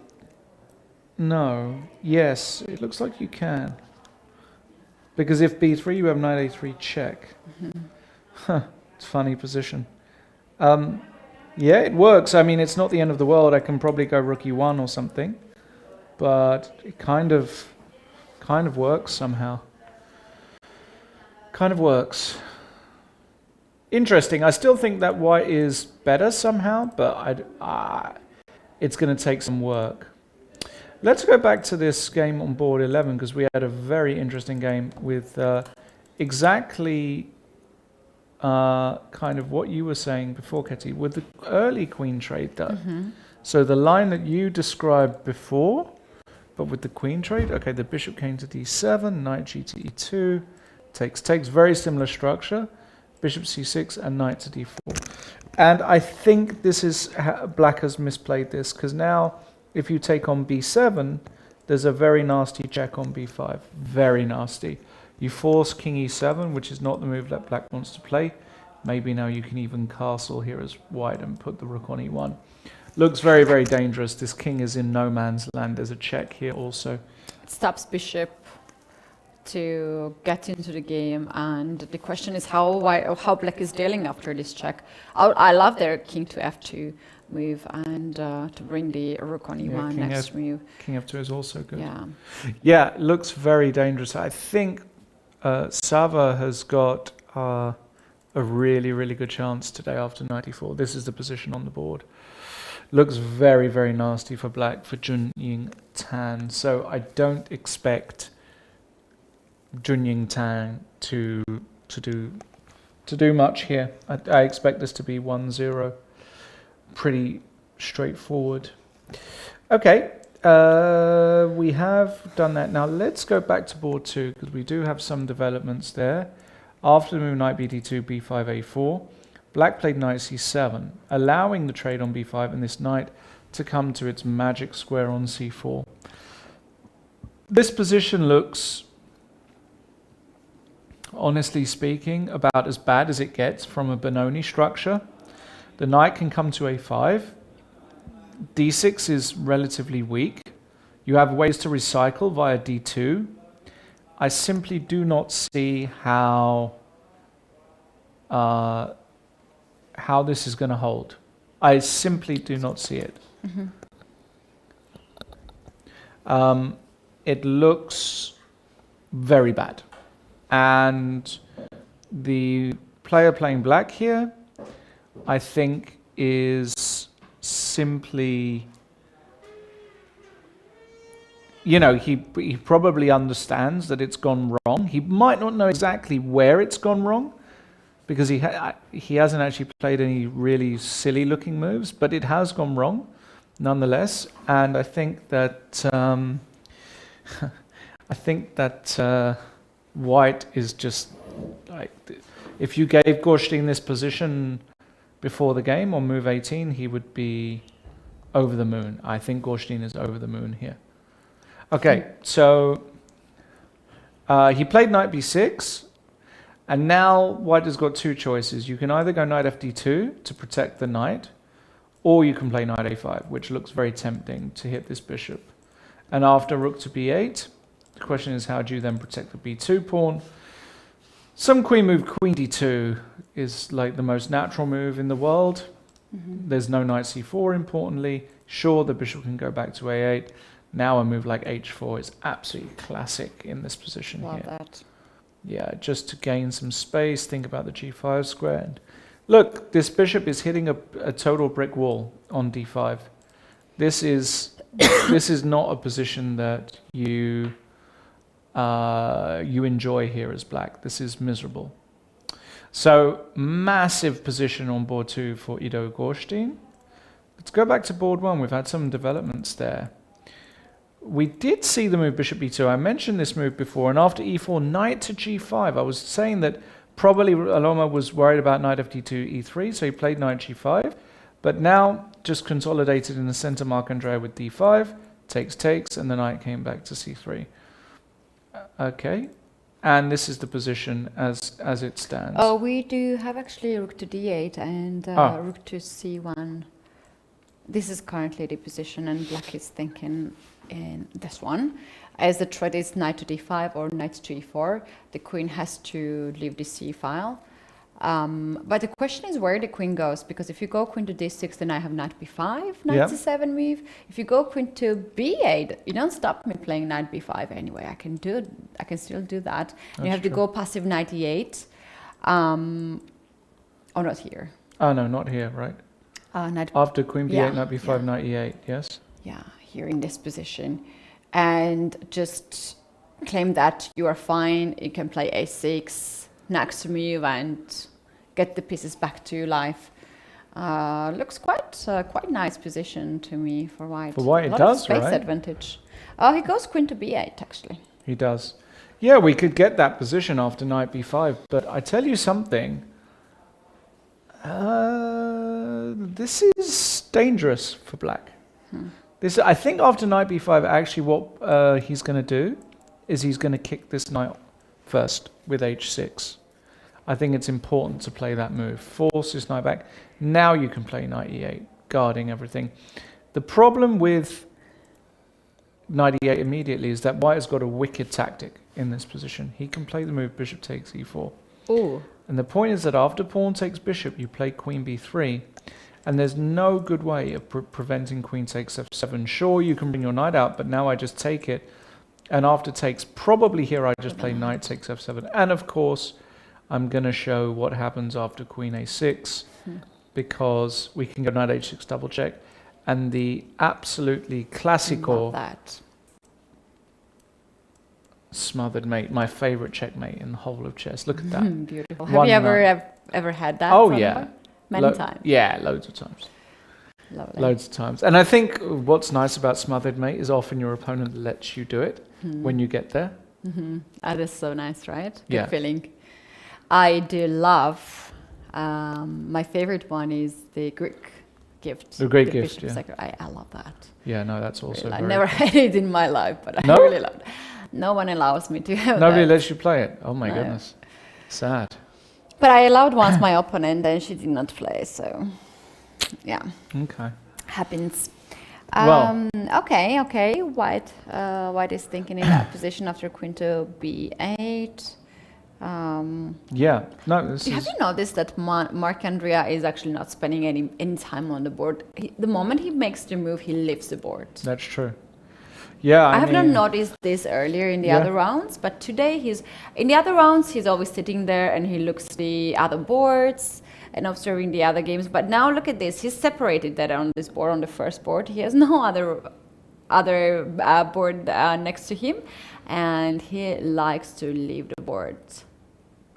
Interesting. Yeah, I mean, there are some players that walk around. I mean, I was just commentating with Peter Svidler, and Peter was telling us how, you know, he's one of these guys. He has to walk around, right? He just He can't walks sit. a lot. Yeah, he can't just sit down and look at a game of chess, especially when it's not his move. I myself am kind of in the middle. I would say I walk around a bit. I can also sit. What about you, Ketty? Do you sit down or do I you walk around? walk so much during the game that sometimes I'm getting tired. Like physically, I'm Yeah, getting yeah. tired. I I can love believe to that. walk, and that means that there are like two type of people who is comfortable to walk and think. And I understand that every time I'm like, when I'm sitting at the board and looking at the board, my thinking process is limited. I'm only considering some moves that I see, but when I'm walking, somehow I'm getting more moves. I'm getting more ideas, and I'm not like limiting myself. If you understand the point, like Of course. when I'm looking at the board, somehow I'm always considering the same lines. So you get All of it. inspiration when Yeah. When you I'm walk walking, I don't know why is that. Somehow I'm seeing other pieces too on the board and other ideas around. too. I'm the same. I'm exactly. Yeah? The, You yeah. understand my point. Of Right? A lot of course. people will not understand this point, but that's exactly when maybe this is because like it was part of my training when I was solving the chess studies etudes. I was setting up the position, I was memorizing the position, and I was leaving the board. I was not looking at the board for like hours and going out, sitting down, and just thinking. To solve it blindfold, and maybe this training process just developed that side of my thinking. Could very well be. Yeah. Yeah. Yeah. Very nice. Very nice. Okay, well, look, let's see if anybody else is walking around. Let's go back to this position here on board 12. So bishop e3. So I said we didn't like what white did here. He did go back to a2, but c5. So black declined to take on c4 and take on e4. So there must be some reason why he didn't like that, although it's not completely clear to me what that is. So black instead played the move c5. But now this gives white a tempo to probably kick this knight away with b4, knight c6, and we still have a very complex middle game with all of these pawns facing off against each other. Feels as though white is kind of okay now, no, with no e4 pawn. Yeah, for me, this opening is the most boring opening I can ever seen. I Ever just seen? don't like it. It's that's very. I just don't like it. I don't know. I wish we quickly change the fashion and stop playing it with both colors. Okay.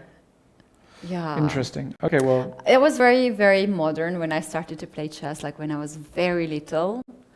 And I remember when I switched to Sicilian, it was something like, you get the fresh air and you have so many tactics and everything. And it's so interesting. And then you come back to here and there's not too much of tactics, right? That's not, no. It's more about to Feel, yeah. move the pieces around, like getting better scores for the pieces. And so for that sense, it is just, not my style, I guess. Well, maybe this position is more your style. Abigel against Song. We've got the position here after knight b1, so the dark square bishops have been traded. The knight landed on f5, but it's not doing very much there on its own. The white knight is attacking the queen, but if I just retreat the queen, I don't know, to b4, for example. I like b4 because you are actually threatening bishop to f5, and in the end this rook will hang on e1. Yeah, so queen b4, maybe provoke a3 to create another weakness and then come back. And I have to say, I don't like Tal's position here. It's lacking something, and that something is the dark squared bishop. We've got a very mediocre bishop here. Yeah, we got a knight on f5, but it's not doing anything. It's not, you need not just a knight on f5, you need pieces.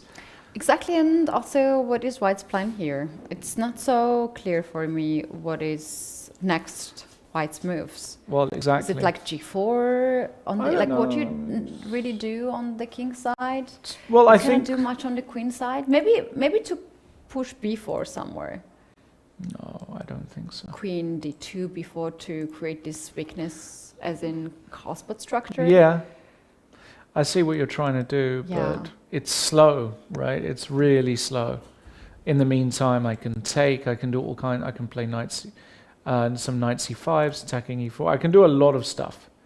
So I'm not happy about Tal's position. And actually, we already know that Song has had a phenomenal tournament so far. And so it wouldn't surprise me. It wouldn't surprise me at all. Actually, yeah, black decided to play this queen on b6. So instead of queen to f8, he went for queen b6. Where did he go? Sorry? Queen Queen b6. b6. Yeah. b6. Yeah. So a3 happened and queen b6. Yeah, this happened, and now white went for knight to h4, Okay. and then we have bishop to h7. So currently we have this position. Yeah, I would take black here. I would take black. I think his pieces are better, his structure is better. White has got a lot of weaknesses potentially down the line.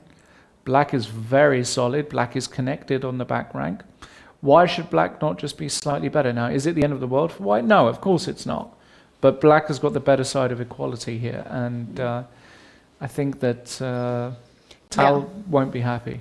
I like the idea here, knight f8, knight e6, knight e4, if I have the time for that. So you get this knight in the center. Yeah, Just it's a one question way of to time.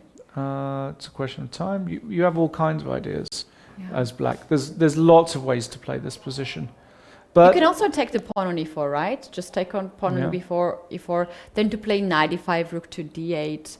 You can find a lot of black's ideas here, and from white side, I'm really struggling to find some decent plan. yeah, no, it's not straightforward at all. Okay, let's continue. So good news there for. Let's see what happened in this Ivanchuk game, because after bishop a2, knight d7, we last saw it here. After castles, king c7. Surely Ivanchuk is not still thinking after king c7. Move 13. Is he? Oh God, he has 21 minutes. Well, it's okay. What did he do? He took on f5, right? Wait, I don't see him. Is he sitting on the board? Is he there? He's there. There he is. Oh, he's standing up on his move? Yeah. No, he played the move g4. No, he played it. He took on f5. We said rook h1 looked very good, and now g4. This is also another very interesting way to play this position. Danny's position really, it sucks. I mean, we have to just call it as it is. This is a horrible position. You've got so many weaknesses. White is so active. Your king is in so much peril. And I'm very, very concerned for Danny. We're looking at him there. He's the guy on the right of the picture with the glasses. This has been a horrible game, like, so far. Now, is it losing? Probably. Probably the position is that bad that it's losing. And you can see there he's kind of shaking his head. He knows. But it's all to do with this move F5 or move 10. And the reason he played that move was just, I'm sure he just didn't have another idea. So it's very, very sad. It's very, very sad. But yeah, it just looks dreadful for Danny. Looks as though Danny is going to lose today. How about Jules Moussa? Jules, 8 a pawn, and I don't believe there's been any moves. Bishop g5 has been played. Bishop g5. Okay. Did he take the pawn on b2? Let me check that quickly. If he took He the must pawn. have. He took. Yeah, you don't ask him twice to take a pawn. White is having 18 minutes on the clock. A bit of struggle on the clock as well, and 2 pawns are just missing. Yeah. No, this is a very, very. And look at him. He's just walking in and playing Gwenny. He's just checking out other games. The bottom video we can see Jules Moussa and also Vasily Ivanchuk. Both of them have pretty nice positions today. Yeah, this just doesn't work for White. 2 pawns, too much, not enough of an attack, and I think that Jules is going to be very comfortable here, knowing that White doesn't have enough. He still needs to convert. He still has some technical work to do, but I do expect him to do it. I do expect Jules Moussa to win with the black pieces today. What about Aloma, board 1? Because we were very excited about rook c1, queen b8. Have we had any moves after queen b8? Because the comp hated queen b8, absolutely hated this White move. is taking some time to figure it out. What is the move that punishes black for this setup that he played? Yes. How about the natural move like queen to b3 to go after the pawn on d5? Why not? And there is another thing. Oh, you suggested this sacrifice on e4, so you're also keeping the eye on e4 pawn after queen b3, right? Yeah. So let's say something like h6. Can it be some sort of tactics there?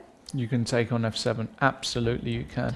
Take on d5. And take. Love that. No, this is critically bad for black. This is just bad. There's no two ways about it. And the king is exposed. You've won 2 pawns. e4 is going to drop, so you're not even going to be material down. This is tragic. I think queen b3 will be played. I think it's the most natural move in the position. I think then Maurizi will play knight to f8. And now I really think white should play the move f3. Classic way to try and break down this position. If black takes, we're happy because we can take back either with rook or bishop, I would say. And there are some issues around here.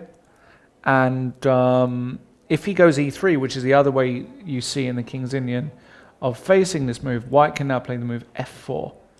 And you are gaining all of this attack against the d5 pawn. Yes, you can get hit with h6, but the knight is going to recycle itself to e5, and black is in a brutally bad position. Brutally bad. This is about as bad as it gets, guys.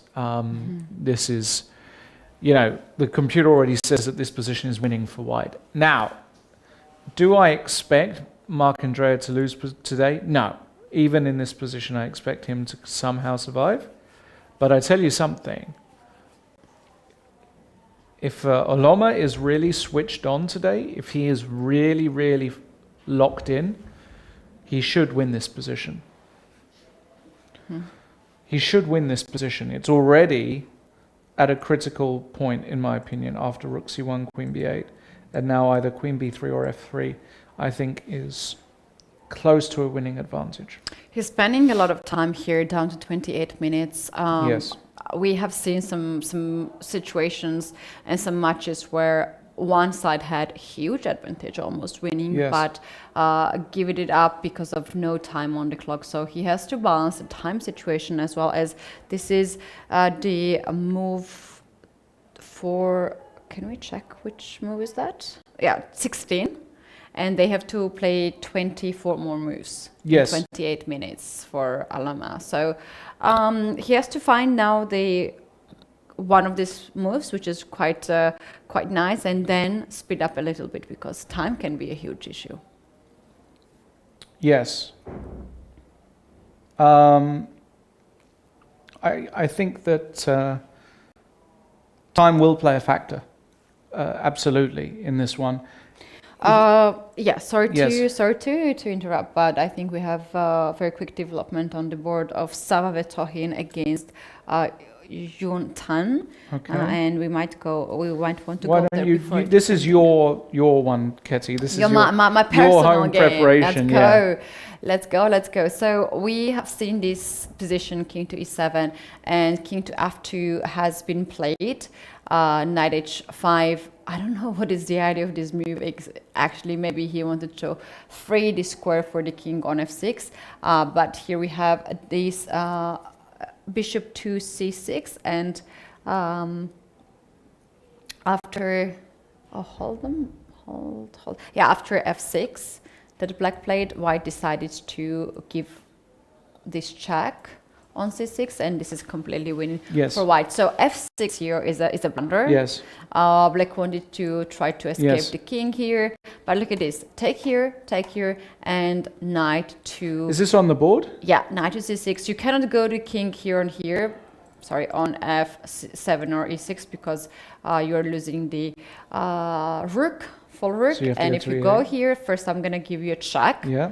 and pretty much force you to go in the square, and then you're gonna lose the rook. If you play bishop to E7 to Oh, cover the E file, then rook to Beautiful. D8, and I'm gonna get this rook. So we might have a resignation soon in Well, this position. it is a resignation.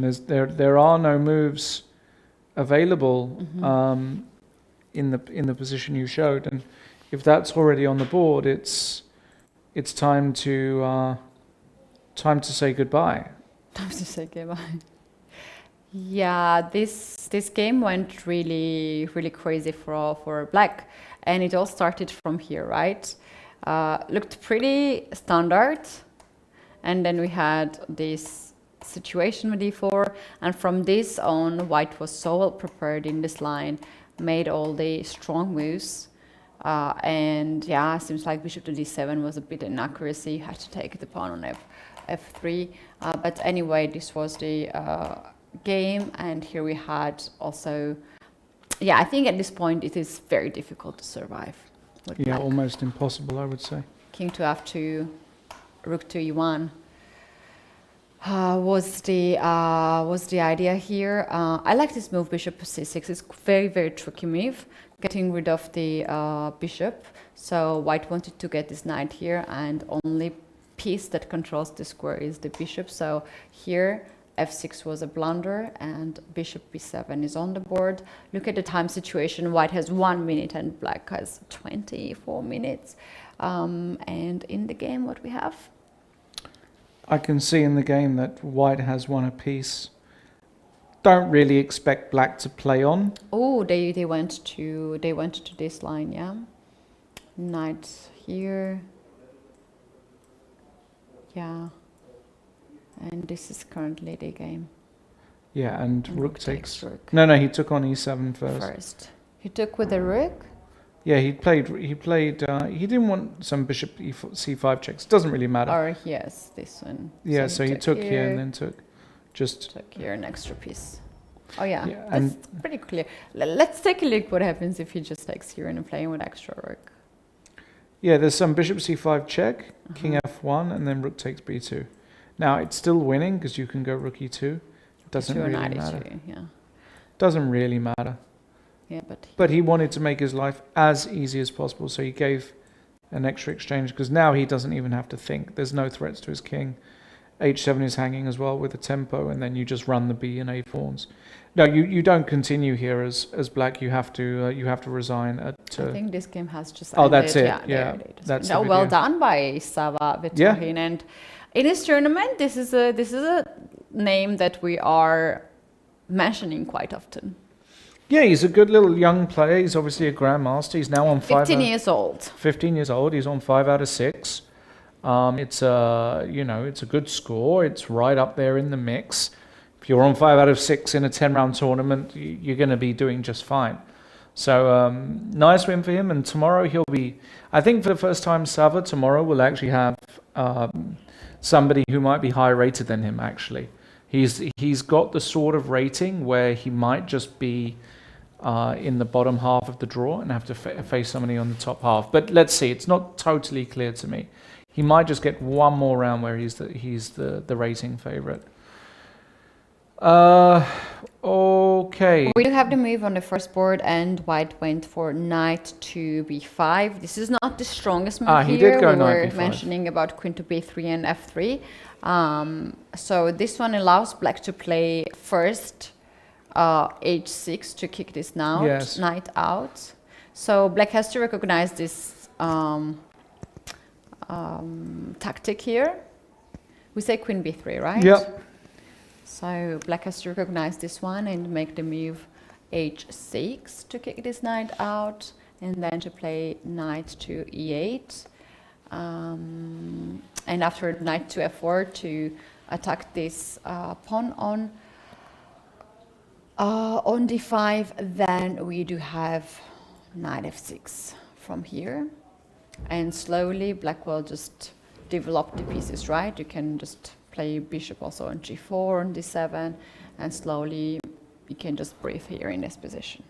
Yeah, so it's really important for Marc-Andrea to find this move h6. If he finds that, he's going to be fine.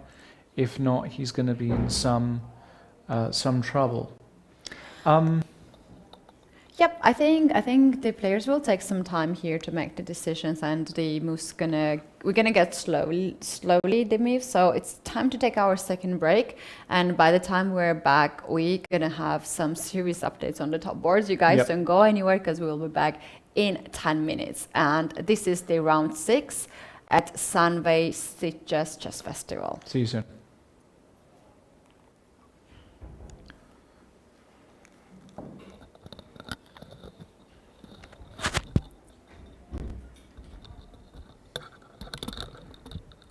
Here's a question for you, Ketty. Do you or Lukasz use PayPal or Wise? I do. Okay.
Break. Here we are in Sunway Sitges Jazz Festival, and we have quite tense round 6 in progress. Lawrence and Caddy in the studio. Lawrence, which is the game that you want to analyze first from our break? We've had a couple of moves in the break, but let's go to board 1 because it looked as though there was a moment where Aloma was actually, potentially going to do something quite dangerous against his higher rated opponent. We last saw it after the move knight b5. So we were saying here that the move queen b3 was particularly dangerous because after the move h6 you can make this sacrifice on f7 and then take on d5 and the king gets very exposed. But Aloma went for the other move, knight b5, trying to come into c7, but now Maurizi played the very important move h6 to kick the knight away to h3. It should be pointed out that the move knight takes f7 apparently is still possible, and knight c7, but it's very difficult for a human to play this. Firstly, it objectively might not be very good. You're giving up 2 pieces for the rook, and I just don't like it. So very, very natural move to come back to h3. Black now plays knight e8, preventing knight c7.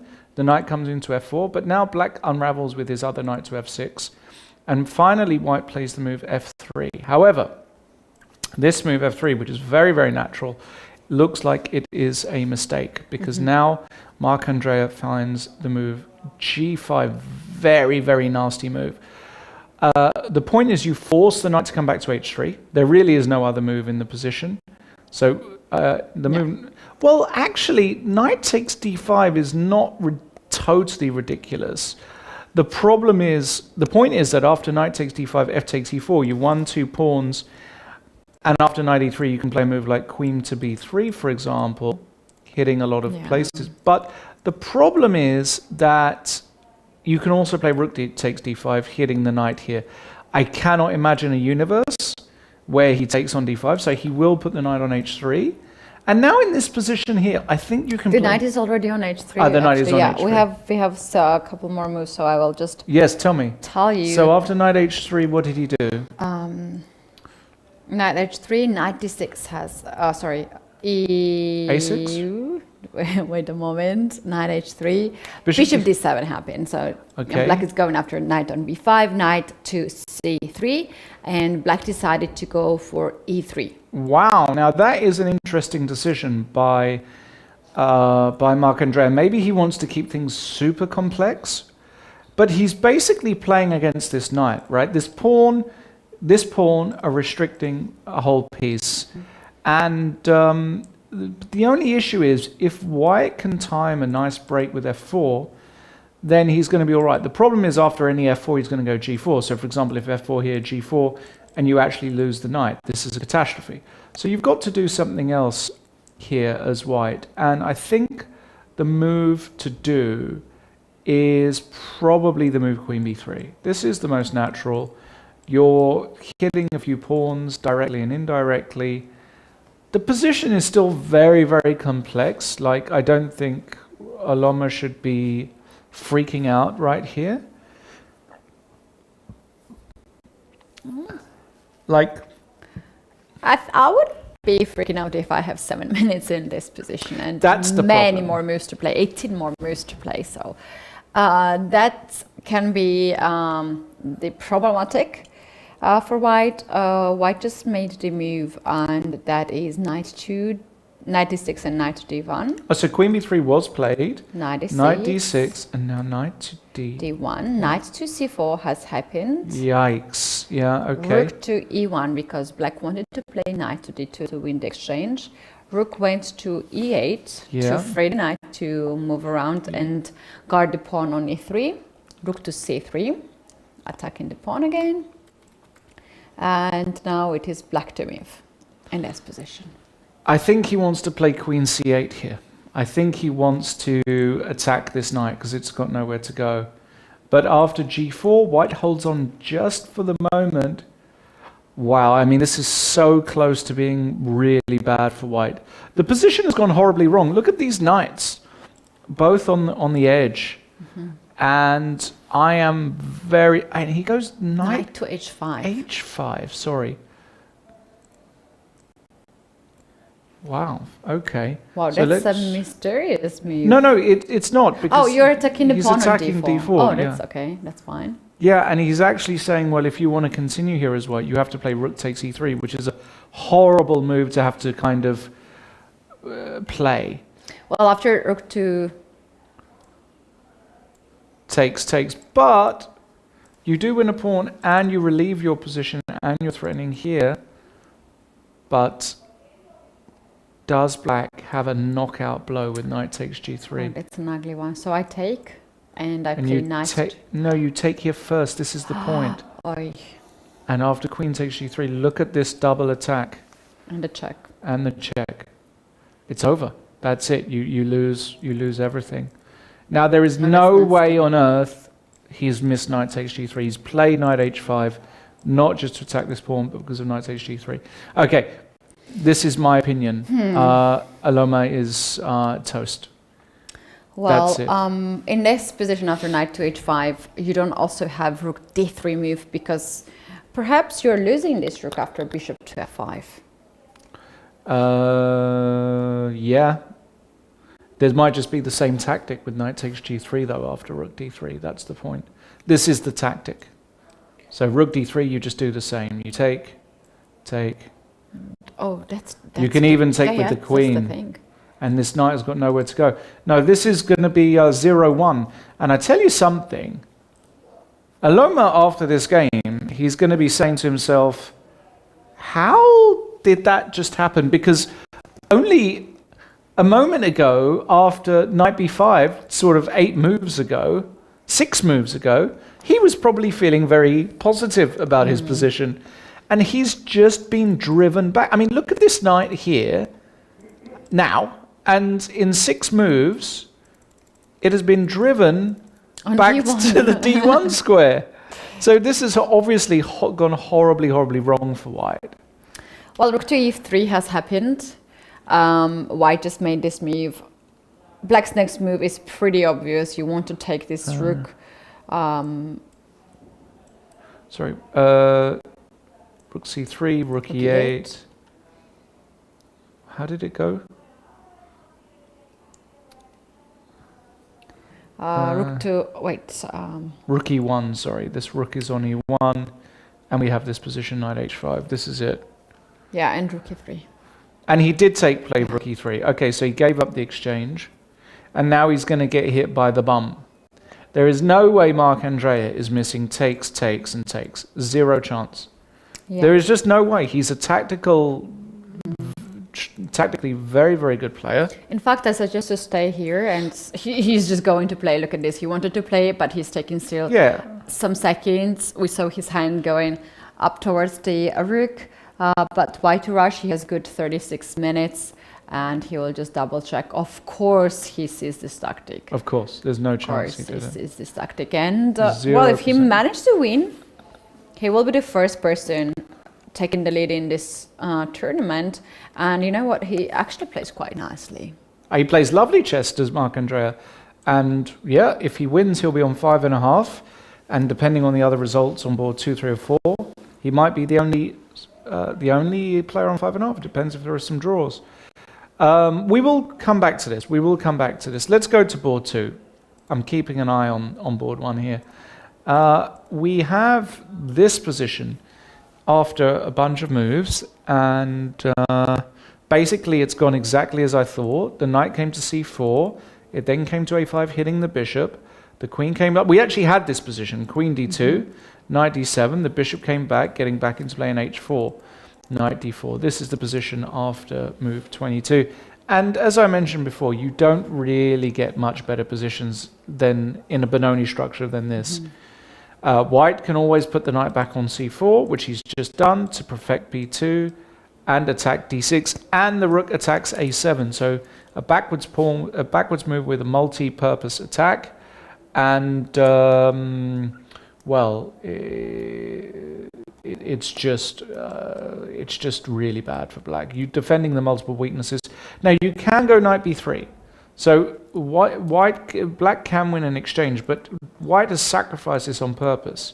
He's saying that you can win an exchange, but then you can't defend d6, you can't defend a7, but black absolutely must go for this. After knight c4, you have to take the material here. You take the material, and then you say, okay, I'll try and make your life difficult. And we have a result, Ketty. We do have a result. Vasil Ivanchuk has won yet another game, and in a very beautiful way, against Daniel Gormari. Let's take a look at that. Yeah, it kind of went as we thought. Rook he1, knight g6, h4. Lovely move here by Chucky. He's trying to distract the knight away from the 7 pawn, so you can't take the pawn because you take the pawn check. So he kicked the knight around, the bishop went to g5. Wow, this knight has gone on a h6. This is absolutely gorgeous play. The bishop went back, bishop d8 check, and g5. Wow, that is stunning. The point is that after knight takes e1, you play the move bishop f6, and you're actually threatening to mate the black king. And if the knight comes back, you play bishop takes h8. And the point is that the rook is going to take an eternity to get back. In the meanwhile, rook d8 is coming. And you can also just bring the bishop to f6, threatening g6.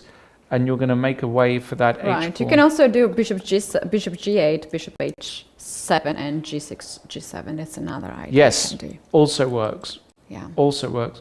Many ways. And actually, after g5, I think Danny had enough here. They played some more moves. g5, Bishop c5. c5 happened, bishop to f6, Yeah. rook to e8, Yeah. and Ivanchuk went g6 here to break the king side. Pawn takes h7, and here we had resignation.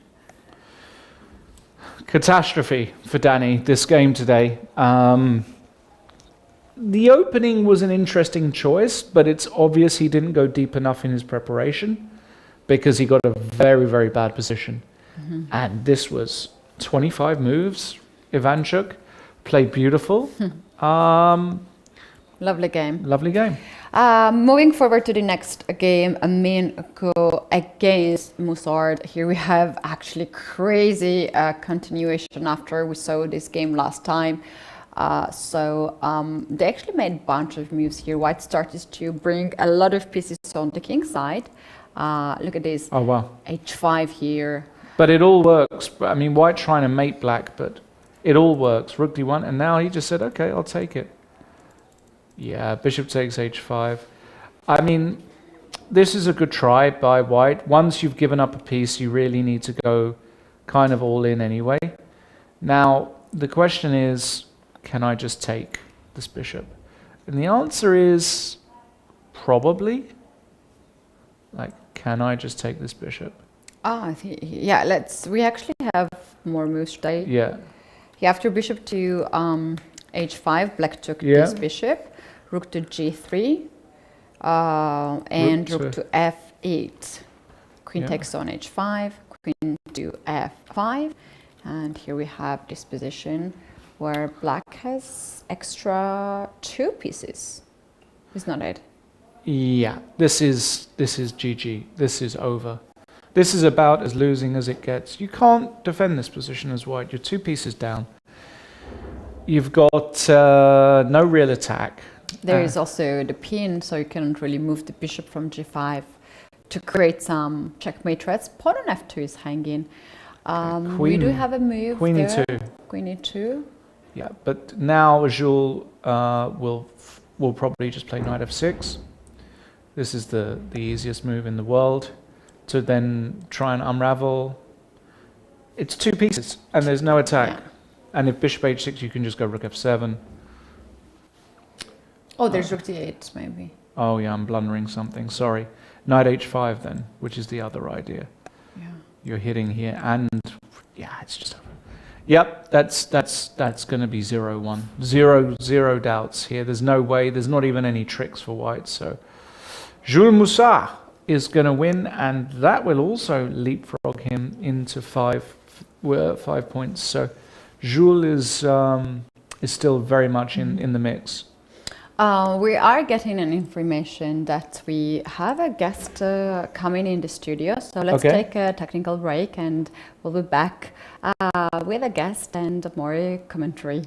See you shortly.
Hello everybody and welcome back. This is live coverage of round number 6 of the Sunway Sitges International Chess Tournament. I'm delighted to be joined by one of the greatest Durham has ever produced, Grandmaster Danny Gormali. Danny, thanks for joining us. Danny, today didn't go really as I guess you hoped. It was a tough game. You were playing the legendary Vasil Ivanchuk, as he's now they're called. I thought you had a genius idea in the opening, but at some moment things went horribly wrong. If you're okay to talk about the game, we can.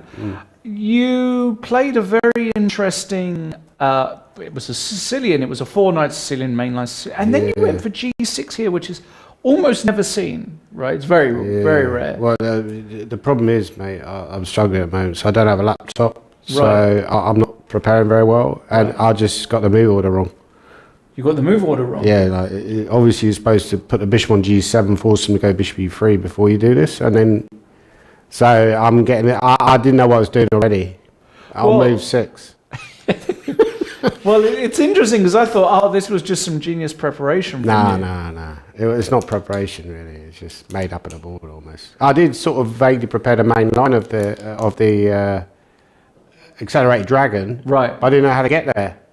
So I saw he had some games in it. I was trying to get to the position I wanted. Well, I think so maybe you go G6. G6. Yeah, exactly. This is why I got confused. Maybe I was just too nervous because I'm playing against one of my chess heroes, right? Right. And someone looked up to when I was a kid. I looked up to all these people like Anand and Ivanchuk and Kramnik. Yeah, I mean, you do get nervous. I mean, I've played Korchnoi, I've played Timman. And Kramnik, you played Kramnik, right? I played Kramnik. You're right. We were talking about that game earlier. Yeah. Keith was saying apparently he congratulated you on that draw with White, and you were like, "Wow, I was White," So. I don't remember saying that. That sounds like you, right? No. I wouldn't. I remember that I prepared a line against Kramnik, and it went basically down that line, so I got very lucky. Right. Yeah. You're right. I have played Kramnik. Well, look, he's a legend of the game. Let's have a look at what happened. So we're knight c3. You went g6. Now, if he were to take here, were you going to take with the d pawn? I guess you were, right? Well, it's already this is why I already felt uncomfortable, right? Because because b takes an e5. I think that is a line actually. Of course, it's a line. Knight g8, right? That's right. Yeah, and but it's not very good. Yeah, some queen f3 or bishop f4. Yeah, it's just a lot better for White. This is a problem, right? So I've already messed up. Yeah, but he didn't play it. Yeah, so he gave me a second chance. I should just go d6. You should go d6 here, yeah. But then of course it takes e5. Yeah, that's okay. Also possible, yeah. I don't know. Or maybe he could just transpose into normal drag and go f3 because of course he can. And then go bishop e3. I suspect that's what he would have done. But you would have been reasonably happy with this, wouldn't you? Like a normal dragon. Yeah, maybe. But obviously I don't know the theory that well because normally I play the knight off. But yes. But I was worried about. He might have prepared. I'm not sure if he didn't bother to prepare for me. No, he will have. He would have prepared for me, right. I mean, you're still a grandmaster. Maybe it's like, this guy's so weak, this Cornelia. I'm not so bothered about preparing for him. Well, it's funny because a few rounds ago, I'm in the hallway and he taps on my shoulder and he says, "Can you help me with my chess space? I can't get the windows." Yeah. Can you help me with my chess space? I cannot get the windows. Yeah, exactly. That was basically it. Anyway, so you went bishop g7. Yeah. And now he Wait, took... so there's a problem, yeah. So if I tap out a b pawn and he goes e5, I didn't really like this, but this is probably what I should try, right? Oh, yeah, and actually, I was thinking about knight g4, yeah, but queen g4, d5, I wasn't sure, like. Yeah. You can win a pawn? Yeah, but you've got a lot of comp here, right? I should have done this. I should have done this. Definitely should have done this. I should have done this, Okay, maybe, arguably, he probably outplayed me from here, but I was thinking negative. It's very hard when you play these guys. Like when I play people like Adams as well, I'm like shaking, because, somehow your brain is telling you should be nervous when in reality they're just like human like you, right? Well, and also they're well past their prime, with all due respect.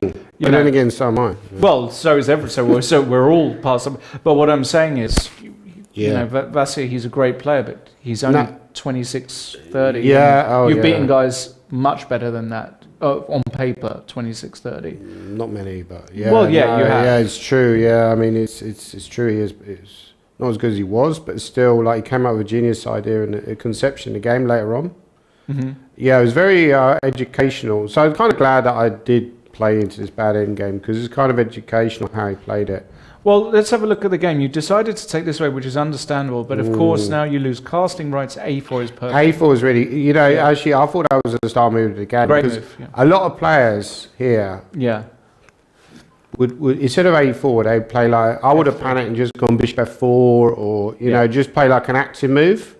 But just to be so calm, just go A4. Mm. I was actually thinking in the game, like in golf, they go... Mm-hmm. Like some players are built differently. That's what I was thinking. I wonder what they meant by that. Now I start to understand, they're built differently because they're just like... Some players are only... You're not born... Basically, you're born with that move. You can't be coached that move, that feel. But it's also high-level kind of prophylactic thinking, Dvoretsky kind of... Do you know what I mean? Like Russian school of chess, Soviet school of chess. level thinking, right? Yes. To go A4, like really prophylaxis calmness. And, Yeah. and obviously black hasn't really got anything here. So, yeah, maybe I want to go E6, but the problem is he goes bishop F4 and then it's just a bit grotty, right? It's awful. Castle's A long. horrible position. Yeah. So I tried knight G4. I think this is okay, knight G4. It's okay. I thought he might try F4 after knight G4, but...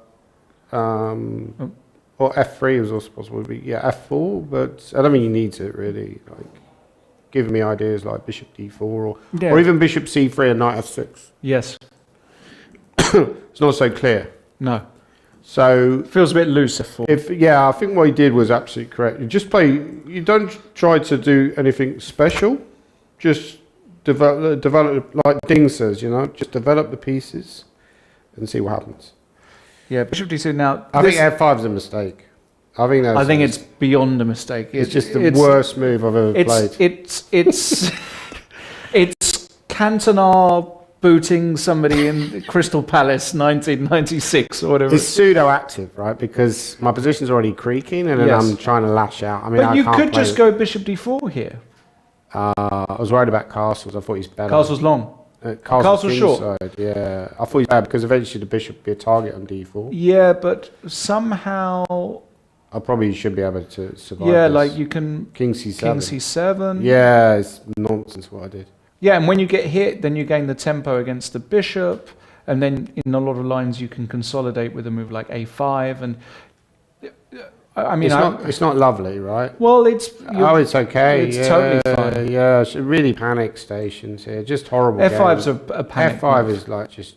I saw... As soon as I started thinking about his position, I thought, well, hang on, he can play moves like F3 or H3, and I really got nothing. Because I don't want to go back to F6, because that blocks my bishop. Yeah. And it go back to E5, but then he starts to get all this play on... Yeah, I mean, F5 is just a shocker. That's what I'm saying, I'm just getting nervous. It is a panicky move. If I was playing against someone low rated, I would have gone... no way you would I would have play gone F5. bishop D4. Of course. Because you're not trying to do as much, right? Yeah, of course. But like F5 you're absolutely right. It's like a shocking move. Anyway. I think after that, actually, your position's irreparably bad. It's just too many weaknesses. H3 is a great move. Yeah, H3 is great. Bishop A2 is fine. You went back. I mean, I understand. Well, the problem was I started to realise if I go... I wanted to go rook F8 here with the idea of F4 blocking him. Yes. But then he castles, right?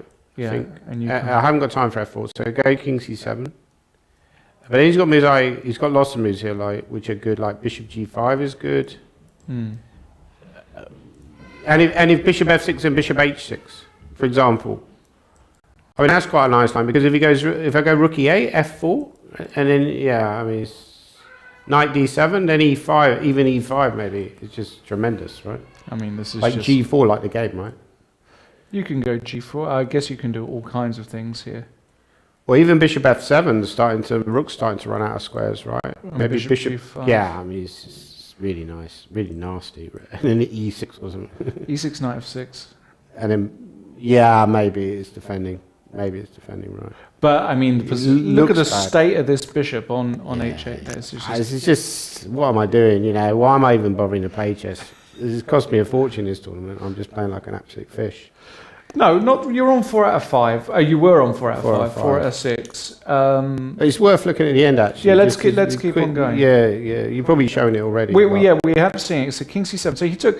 I think in this position here. I was right about Rook E1. Rook E1 was tremendous. Tremendous. Because I looked at lines like Bishop F6, then he goes E5. Lovely move. And I thought Bishop F4, yeah. And if I take with a bishop, he takes on Rook E5. Tremendous. Yeah, so probably I have to go E5, but it's just tremendously creaking. Just like F4. F4. E5, F4. It's just horrendous. But what he did was, I missed this idea going G4. It's really dynamic. But this is just almost over, right, for you? Oh, it's horrendous. But probably the game was even more over. This is also nice what he did, G4. Well, I think this is what amateur players underestimate, is the power of dynamic ball moves. Mm-hmm. So I wanted to go Knight C5 here, but then the problem is he goes Bishop E3, for example. Well, he's probably got lots of good moves here. And it's just, I mean, what do I do after that? Maybe B6. Maybe I'm like hanging on, but it looks bad. Maybe there's something else. There's Yeah. probably something better, like bishop g5 actually might be quite a good move. Oh yeah, e5, bishop e7, and then he comes in, right? Yeah. Uh-huh. And if he Yeah. takes, are you gonna intermezzo him? You can't, right? Oh, I You could nearly take. can. We'll take maybe just even. Oh, Just take take. back and then bishop e6 and then play for the comp.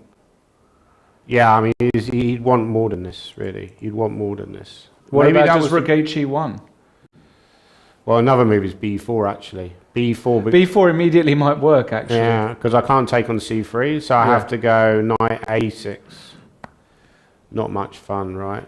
But well, maybe it's okay. It's hard to believe. Very hard to believe. It's very hard, yeah. But maybe b5 is one option. It's creaky. I'd have to ask Chucky himself, right? I think this was your best try though, probably. I think so, because I'm just losing tactically. game, again. yeah. As soon as I played that, actually, I thought, what happens if he goes bishop f4, king b6, and then bishop back to e3? Because there's even lines like king c7, bishop d4, but then I go rook d8. Yeah. And I got some ideas of sacking the exchange, or going knight d3 check. Mm-hmm. So rook e1 was very, yeah, I completely underestimated this idea of just sacking the exchange, right? Rook e1 Yep. and knight g6, and then this amazing h4 idea. Beautiful, yeah. It's like genius, right? This is like Your knight has done quite the trip, though, hasn't it? I mean, it's gone knight g4, knight e5, knight d7, it's just knight too back much, to e5. It's knight gone to g6. further than me. It's gone further than me. I've gone from Bali Benidorm to Sitges on the coach. But yeah, if I take on can I go take on g4? But then he goes h5, right? Yeah, h5. Knight f8. Rook Lose the e7. bishop. Lose the bishop. Yeah. So I tried e5. Obviously, once you went h4, I realised the game's over. Yes. Because, I mean, also, actually, you know what I was expecting here? After knight h4, I was expecting h6, Yep. right? Which I think is winning. Yep. Bishop f8. Or like bishop f6, he goes g5. Yep. Rook takes e5. Yep. And then if knight f3, does bishop f... Yeah, knight f3, bishop f4. Beautiful. Bishop d6, rook e7 check. Oh. And it works the same even if I go knight g6, right? After rook e5, Yeah. knight g6. Yeah. No, sorry. If I go bishop d6, right? Bishop f4, knight g6, he still goes rook e7 check. Wowzers. And that's like lovely. Like lights out, right? So I have to go bishop d6 in this line. So maybe actually bishop d. This is what he wasn't sure about. Like Right. at the end, they go bishop d6. Sorry, just show that. Sorry, after what move? h6. Yeah, bishop. Okay, it's irrelevant because what he did was win anyway. But now Sorry. no, knight g6. Sorry, instead of bishop d6, right? And I thought maybe even rook f5 was possibly very strong. 'Cause if I take knight e5, bishop f4, bishop d6, he's got rook takes d6. Oh, wow. And then knight e4, and that's just like kaput. So I'd probably have to put the knight on h4 or something like that. This is winning, Oh, though, it's right? check. This Sorry. is winning, yeah. But what he did was like much more convincing, or seemed to be. Genius idea, right? These guys, that's why they're like so good, right? Yeah, he played bishop g5 and h6. Yeah, it's just like baby chess, like a symbol. The g5, Oh, yeah. it's gorgeous, yeah. Fantastic, right? And it's just designed. And right, the idea is if knight takes e1, he goes bishop f6. yeah, threatening mate, like mate attack, and the rook. And if knight f3, you just take. You can't take here because of this check. Yeah, And just bishop so g7. it's just And gone. So basically, I just messed up the opening. I didn't really know. I should go for that knight g4 line, like you say. And later on, like bishop, you get slight chances against these guys. I didn't take it, right? well, you didn't take it today. So unfortunately, you did lose. But you're on 4 out of 6 now. This is a different tournament because it's a 10 rounder. Big difference between this and a 9 rounder. Totally. Because suddenly, if you get 7 out of 10, that's a decent prize. That's You think they'll even win a prize, though? Yeah. There's so many players. You think 7 will win a prize? 7 will win something. It won't win much, but it'll be okay. Of course, you've got to win 3 games. I've got work cut out to get 7, I think, because I'm going to be back in the pack playing some underrated juniors, and that's probably going to be lights out for me. I need to play better than that game. That game was like a 140 game. That game wasn't great, but look, we all have bad games, and we all have moments. Yeah, but he made me look bad because juniors play, right? The good news is when people read the result, Ivanchuk 1, Gormali 0, they're just going to say, okay, well, that's a normal kind of result. It's not like you lost to an 1800 like that. I mean, you did play somebody who played extremely well. Exactly. He didn't make a mistake. And you didn't deserve to win, right? So you just got to move on. I was thinking before the game, if I lost, I shouldn't even be thinking about losing, but you're going to be really annoyed because it's a loser attitude. Think, oh, he's a great player, it doesn't matter. That's a loser attitude, right? Yes. But I think that's something just to work on. And also, if you lose, you lose. There are worse. I mean, we all hate losing. I'm also a chess player, and it can bother mate. you. But how's your GM like? Well, exactly. Crusade to get the GM title. I don't have any. I think I've played. I think I've played 12 rated games this year. Oh, really? Yeah. So I've not played any chess. Maybe I'll get back on it if the situation. You definitely got the talent level to become Thanks, GM. Danny. Right? I appreciate it. I appreciate that. If you give me $100,000, yes, I'll do a training camp. Me and Keith, and we'll get you to GM. For chess or for Tiddlywinks? Because I think for Tiddlywinks you lot could help me out. But no, I'd like to get back to playing at some point. I think it's harder now to become a GM. Yes, it is harder because it's depressing. Like most of the parents that I play are much younger players, and even like you say, Ivanchuk, he's an older guy, but he probably thinks that himself. He's playing he's like fighting against the tide in a way, but he's still doing so successfully because he's 26-30, right? Yeah. No, it must be hard for him as well. Well, look, just keep your chin up. There's still a few more games. Try and win a few more. Anyway, thanks for having me on the interview. Appreciate you coming into the studio after a tough game. So what we'll do is we're going to take another break, get set up again, and we're going to continue with the round 6 coverage. Cool. So don't go anywhere. We'll be right back.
Coming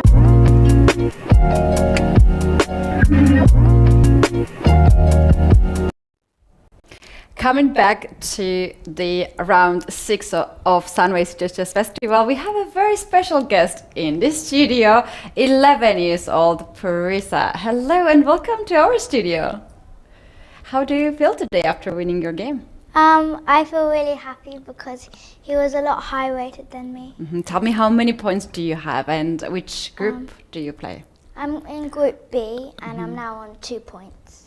I know that you are here with your brother too, and I heard that he plays in the Group A. So tell me about his tournament. He's playing in the Group A and I think he's 2000 and he's 14 years old. I think he's on 2.5 points or 3. Okay. And he won today as well. Oh, that's a good day for you guys. Tell me, how do you like it here and what you like the most besides the chess tournament? So what I do generally. Yeah. I really like swimming. That's why I love this hotel because they have a pool. I'm in swim squad. I like dancing, acting. Oh, and perfect. Yeah. Perfect, I love that. So you're gonna be here for a while. So let's now put up the screen, board on the screen, and we can also see some of the games.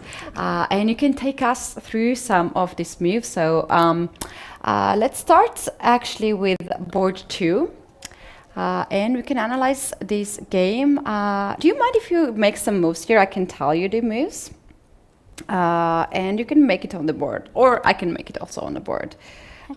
Okay, so we have this one, last move, and now white went to queen b8, and white took this rook. Maybe you can do it actually. Rook takes the rook on a8. Yeah, this is the board 2, Ido Gorstein against Julian Sofron. No, the white plays rook takes rook. Yeah, and bishop takes this rook. Then we have pawn d7, attacking the rook. So black has to move this rook on d8, in front of the pawn. So white captures the pawn on e5 in the center with the knight. And here we have queen going to d6, just in front of the pawn. D6 the other side. Yeah. There we go. And we have pawn on h-file going back forward to h6. Look at that. He wants now knight to move away and checkmate on g7. So black plays f6 to stop that happening and attacks the knight. We have queen to b3. Check. And wow, crazy move here. Bishop to d5 to cover in that check.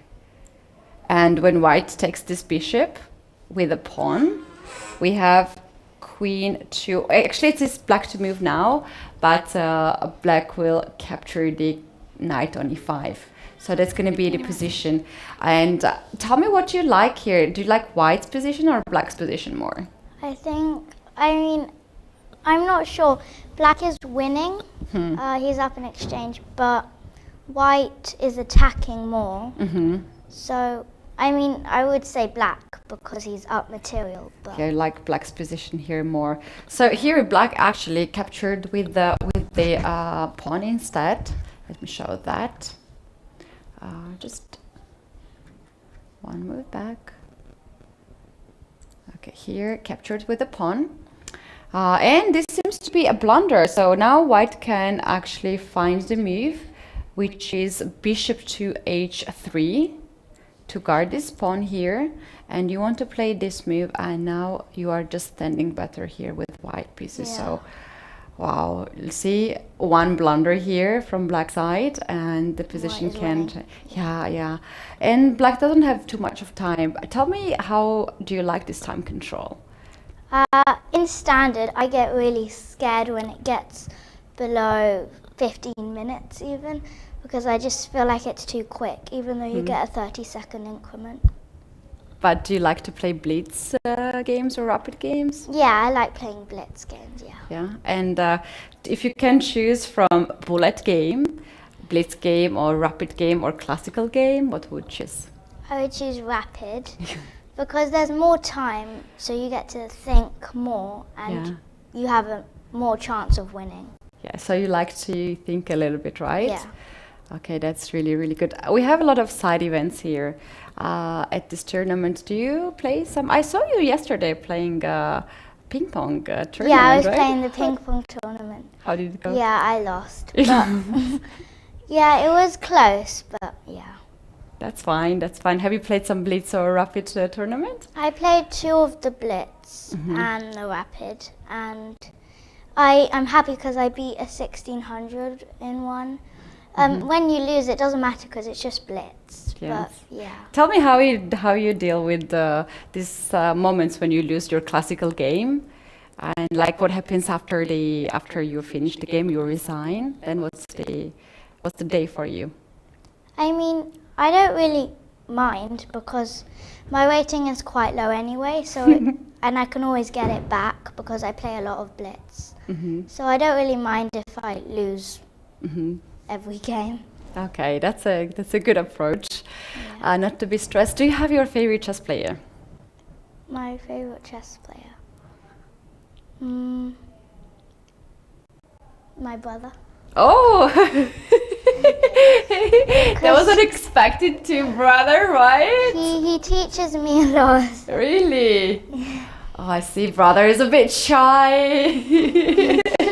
Who's the brother's favorite chess player? Who's your favorite chess player?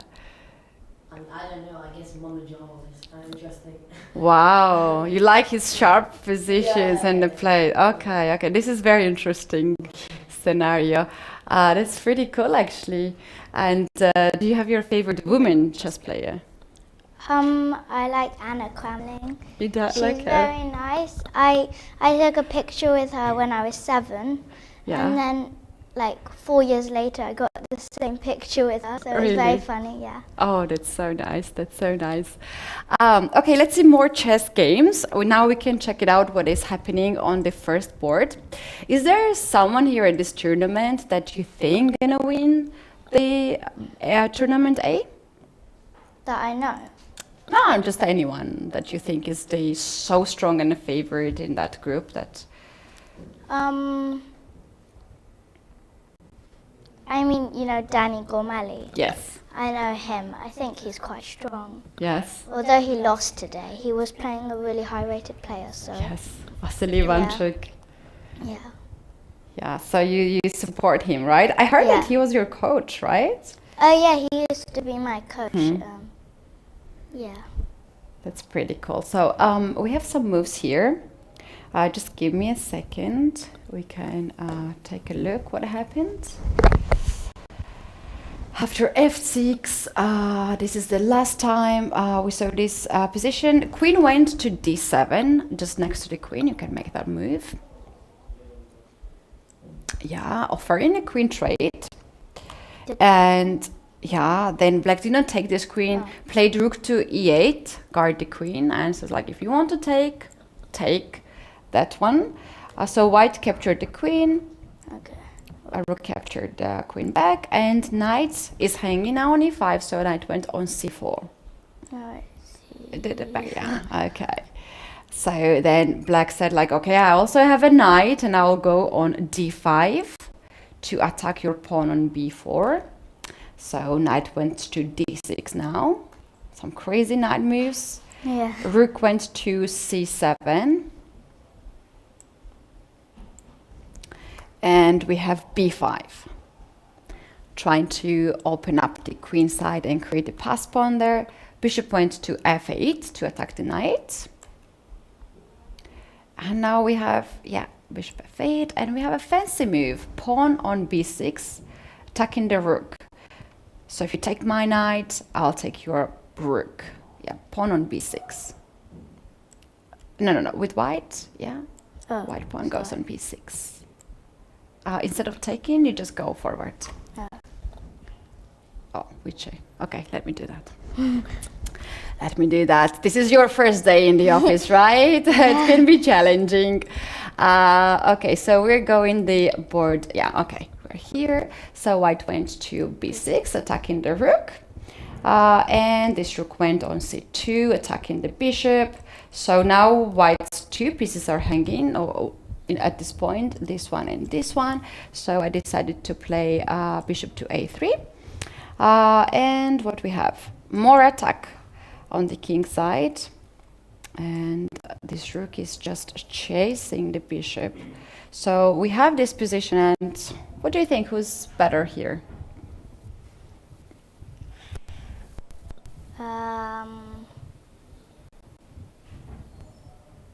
Black. Black is better, Black, 'cause right? he's got material again, yeah. You like extra material, Yeah. right? I also like extra Yeah. material. Yeah, in this position, actually, black is winning. And yeah, that's going to be quite interesting situation if Mark Andrea wins this game. Then he will be the first player who will have the most of the scores, and then he will wait for others to finish. Tell me which is your favorite opening with white pieces. White pieces, I played the closed Italian. You like Italian? Yeah. I used to just play the Italian, but then I got taught, like it's tricky to play against the closed Italian. Okay, and tell me who's winning at home, you or your brother? Well, I drew against him once, but he's better than me, so. Okay, I see that. And tell me about your brother. How old is he? And he's 14, 14. and he's in year 10. Yeah. Awesome. And do you have some goal to achieve in chess? You want to become a grandmaster or world champion? I or- want to at least get a WCM. Later though. Okay, that's your goal. Yeah, right now. But yeah. Okay, and tell me how many hours do you practice per day? Maybe 1.5, one-ish. Every 'Cause day. I have school, yeah. Yeah, have school. Okay, that's going to be very tough to practice more, right? When you Yeah. have school too. All right. So this is actually this game. Oh, we don't see the game, but we have this beautiful view here. Is it your first time in Spain in Sitges? I came last year and the year before, but the year before I didn't play in the tournament. I just came because my brother was playing. And then I remembered you last year. You were playing. Yeah. That I remembered. So you like here? Yeah. It's a good hotel because it has pool, it has a game room. It's a good hotel, so it's fun. That's pretty nice, and we have this beautiful view here. And what is the activities you are doing before the tournament? Is there any games that you are playing? I play the rapid. I sometimes go cycling into town. Oh wow! I don't do this before the game, but after the game I'll go swimming. It's relaxing and it's really fun with my friend. Oh, you met your friends here. Tell me about your yeah. friends. She's the same age as me. Her brother is friends with my brother. Okay. So it's like he has a friend and I have a friend. Okay. She's really nice, yeah. I like her. Oh, that's very good to have friends at this tournament. Well, thank you so much for visiting me in the studio. We're going to have an interview with you to get more information. Yeah. I've heard very interesting things about you. And we will just take a very short technical break and we'll be back with more analysis. You guys don't go anywhere because round 6 at Sunway Sitges Chess Festival is still in progress. Thank you very much for visiting. Thank you. Thank you for inviting me. Sure.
And we're back. This is 6th round of Sunway Sitges Chess Festival. Lawrence and Katie in the studio, and we're going to take a look at the most important games now on the top boards. We do have a result on the first board, Lawrence. Yeah, and a big result. Marc-Andrea Marizzi has, in fact, won against Robert Aloma. Things started to get a bit out of control for the Spanish player. After what looked like a promising opening, things started to go downhill. We're going to have a quick look at the game. We last saw it around here after knight h5, and White's knights have been driven to the side of the board. This pawn on e3 controls a lot of things. So after knight h5, the move rook takes e3 was played by Robert. He's sacrificed an exchange in order to get some comfort, but then Marc-Andrea launches into the position with this gorgeous tactic, knight takes g3. The point is that after h takes g3, you can actually take the knight, White takes back, and this queen comes swooping in, and there's no way to protect both pieces. Which meant that Aloma played knight f2, but already by now an exchange down, no real compensation. The game is more of a technicality. The pawn was won, but then the knight came in, kicking the queen all over the place. And now look at this. Rook takes a2, gorgeous move. Oof. The queen just in That's mega brutal. trouble. Yeah, the queen just in mega trouble. Rook e1, knight g4. Okay, Robert tried to get some activity, but Marc-Andrea had everything covered. And look at this move. Rook takes f1, making his life easier. Sometimes that's the best way. Now f6. The point is you're attacking the knight, and you're ready to come in with your queen. I'm sorry. No worries. Queen d7, rook e8. The queen trade doesn't help White's cause, and sooner than he thought, Aloma decided to resign, because after bishop takes here, a pawn drops, this pawn drops, and this is an easy game. So a really interesting game, but one that ultimately Aloma will be very disappointed with, because he had a really nice position at some point. But that does mean that one of the top seeds, Marc-Andrea Marizzi, 5.5 out of 6, going into round 7. The board 3 has also finished, and they have agreed on a draw. Here we had international master from Poland, Krzysztof Racek, against international master from India, Anvesh Upadhyaya. And this game, actually, not this one that we have on the screen. We have not spent that much of time to analyze that game today, for some reason. Well, it was but quite. yeah, it's. Yeah, it wasn't the most cutthroat game. So I think a draw there, from what I saw, is very fair. All right, this is the game in progress. We have seen some of the moves here with my new co-host. Yes. And this was the moment actually to stop. I have a question here on move 37. Yes. There was this check. Yes. This is a bad move. It's not a good move. But instead of this, queen c4 was a good move. Can we take a look? What is the difference after queen c4? What happens if black plays the same bishop d5? It's because after this takes, you may have the move pawn to b4 here. It's very difficult to see. The point is that if you now take on b4, I think there's a d6 check and queen c8. I don't know which order, but maybe something like this and queen c7 maybe. It's a penetration down the c-file that is only available thanks to the queen being on c4, whereas in the game with the queen on b3, this great move, bishop d5, takes, there is no b4. So black can hold on to this kind of construction. Although, if we go to the position that's on the board in the game after rook f8, the position is still completely toast. The question is, how are we going to do it? It's a very beautiful construction here with the bishops. It is very beautiful. Like, it's almost checkmate to black's king. So the first and natural move here is to give this check. On h4, but there is rook to f6. Yes. Covering the king, but like I have a feeling that there's a zugzwang in this position. I think the human move here is you see queen h4 and then rook f6, so you kind of say, okay, I don't really know what to do there. It's not totally straightforward how you break through here. I would play queen to a7 here. Queen a7 also good. The point of this move actually is that in some positions, you're actually threatening d8 equals queen. For example, let's say black played g5 here, okay? I think white's idea is to play d8 equals queen, discover check, you have to take, and now white wants to win a pawn on h7 and cause another headache for black. And with the exposed king, you can't stop the pawn and checkmate all at the same time. So this is actually quite a big thing. And so after queen a7, Julian has to find a move here. Probably he's going to go king d8, is my guess. And then it's still not totally clear how white breaks through here. It's not totally clear. Maybe queen b7. It's not actually over because black has got the idea of going e4, e3. This is a really important form of counterplay. And then he's going to try and weaken this structure to come in here. So although I think white is probably winning, we know the computer says it is winning. Mm-hmm. It's a question of has Gorstein found the way? And I'm not sure he has yet. So we will see. Abajal against Song. Well, what an unbelievable spot here for Song. Pawn up. No danger anywhere to his position. It's just a case of has he got enough to convert here. Now the machine says dead draw. Mm-hmm. Yeah. And I guess the reason is if you go knight to d7, which looks like the way you would play this position. Can I do queen e7? To queen e7. Looks very good. And yeah, if queen d8, you can actually just take and go bishop g4. No, let me try and bishop c6 is better, sorry. And you are displacing the knight and then you're going to win the pawn. So actually that would be like an immediate draw. If you don't go knight d7, if you play a move like, I don't know, king f8, which makes a lot of sense.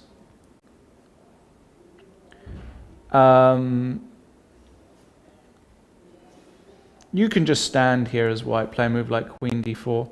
Yeah, I don't really see Tal losing this position, to be honest.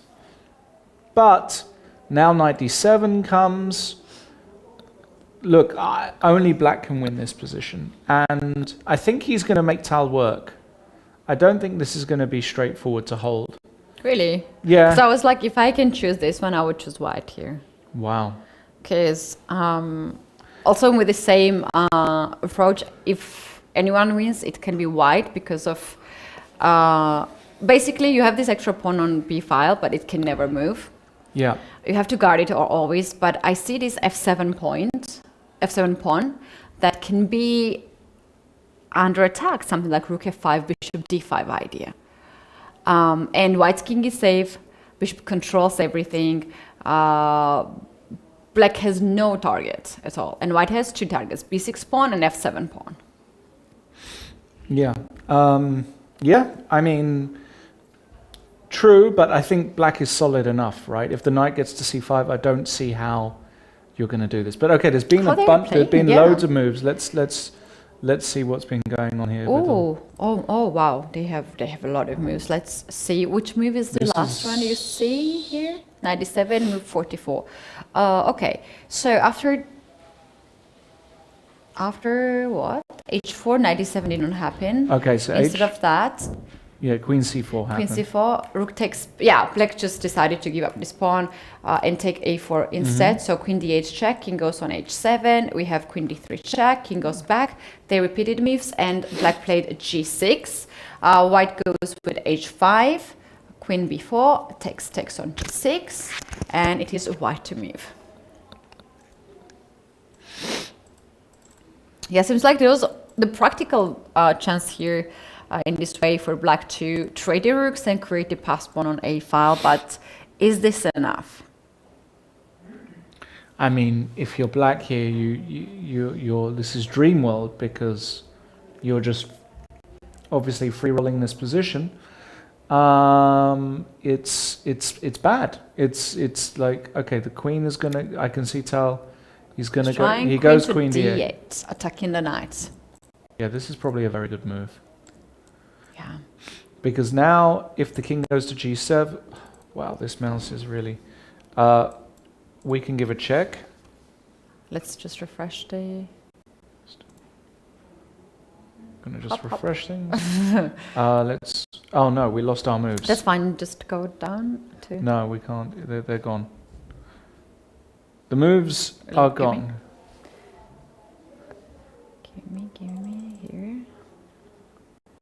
Yeah, because there's a lag, remember? There's a lag. Okay, that's fine. Let's do it again. Takes, check. King goes here. They repeat it, but I will just play this move. Here we have queen here, takes, and queen to d8. Yeah. And actually, this is a clever move from Tal, because I think this does actually draw. Because after here, you give a check on c7, and it looks very difficult to escape the checks. King f8 or king g8 check. If you cover, then you lose drop the this pawn. one. So this is really smart diagonal for white. If you go here... Queen can I c7 play? check. I don't play bishop d5, right? No, queen c7. King e6 will be played. This is what he will do. And the thing is, you can still give checks. Queen c8 check. And if king d6, queen c6 check. And if king... Yeah, you can play that check as well. It all matters. You know, maybe Yeah, I maybe will you play win a for pawn here. Why not, actually? Why not? Why not? This is a bad... What I've done is very bad. Yeah, and actually, this is happening. So queen c7, king f8. He's going to give another check. He's going to give another check on d8. The black king is too exposed. Yeah, queen d8, because if knight e8, there's bishop c6. Yeah, it's going to be a draw. Which is great takes for us Song. down to... Yeah, that's what I'm saying, actually. It's great for Song to keep the leader's position, but it's even greater for Maurizi Marc-Andrea, as actually so far no one has scored a point among the leader group. So Ido Gostein is someone who has advantage, and he might catch up Maurizi. Yeah, queen d8 check played in this game. I guess he's going to go king g7. King f7. King f7. Okay, he's going to give another check on c7 here, almost certainly. Well, this is just going to be a draw. Queen c7 check. He's saying, if you want to put the king on e6, give it a go. But there's queen c8 check, and then you're getting checked everywhere. The king doesn't have enough cover. And this will end in a draw. So it's a great result for Song, because his hopes of a Grandmaster norm are very alive. He's played already, I think this will be his third Grandmaster. Mm-hmm. We have to go right away to the board too. Something crazy is happening there. Okay. White just decided to promote the pawn to bishop. And let's see what actually happened. Check happened. Yeah. Rook f6. And then white goes with b3, queen b6, queen to a4. Yes. Rook goes back on f8. Yes. And white just promotes here the bishop. Love it. An under promotion to a bishop is... Excuse me? What is happening? It's a bit naughty. It's a little bit... I would say it's a little bit unsportsmanlike. I'm not sure if I like it. Because, of course, his claim is that... Well, the point is you have to take this anyway, otherwise it's mate. So it's a bit, I don't know if it's cheeky or unsportsmanlike. I don't know what this is. Artistic, maybe, I don't know. Of course, promoting it to a queen is the same thing. Okay, so he promotes it to bishop. You only have one move. You have to take this. The question is, how?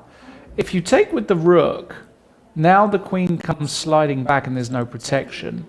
And when the king goes to d6, you can put the queen on f6. And this, again, looks kind of dangerous because e5 is so weak.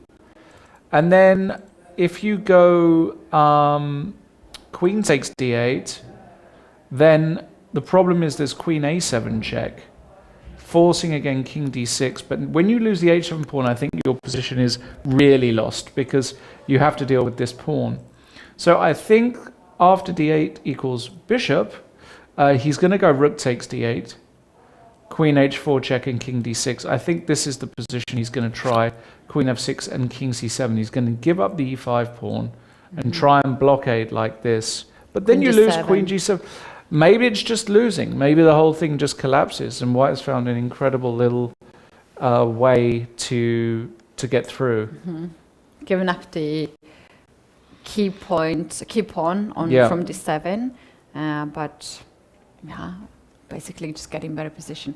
What is the check, I think, that you have done in your chess career? The cheekiest thing? Yes. Oh my God. What you mean You've on the done board? a lot. On the board? Yeah, obviously. On the board. I don't know. I'll have to think about that. The cheekiest. I don't. Well, I know that I've in Blitz chess.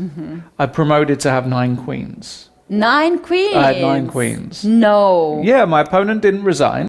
Where did you find 9 queens? Well, I had 8 pawns, and my opponent didn't resign, so I promoted all my pawns in a way where I didn't stalemate my opponent, and I had 9 queens. So that's one. Another one I like doing, and again, it's Blitz chess, because that's all I really play nowadays, is when my opponents don't resign, Yeah. and I normally play 1-minute games. Yeah. Let's say I've got checkmate in 1, Yeah. and I've got 35 seconds. What I like to do is you have this option to give your opponent time. So I give him time, and in a 1-minute game, my record, you add it's 15 seconds per click. You can give your opponent 15 seconds.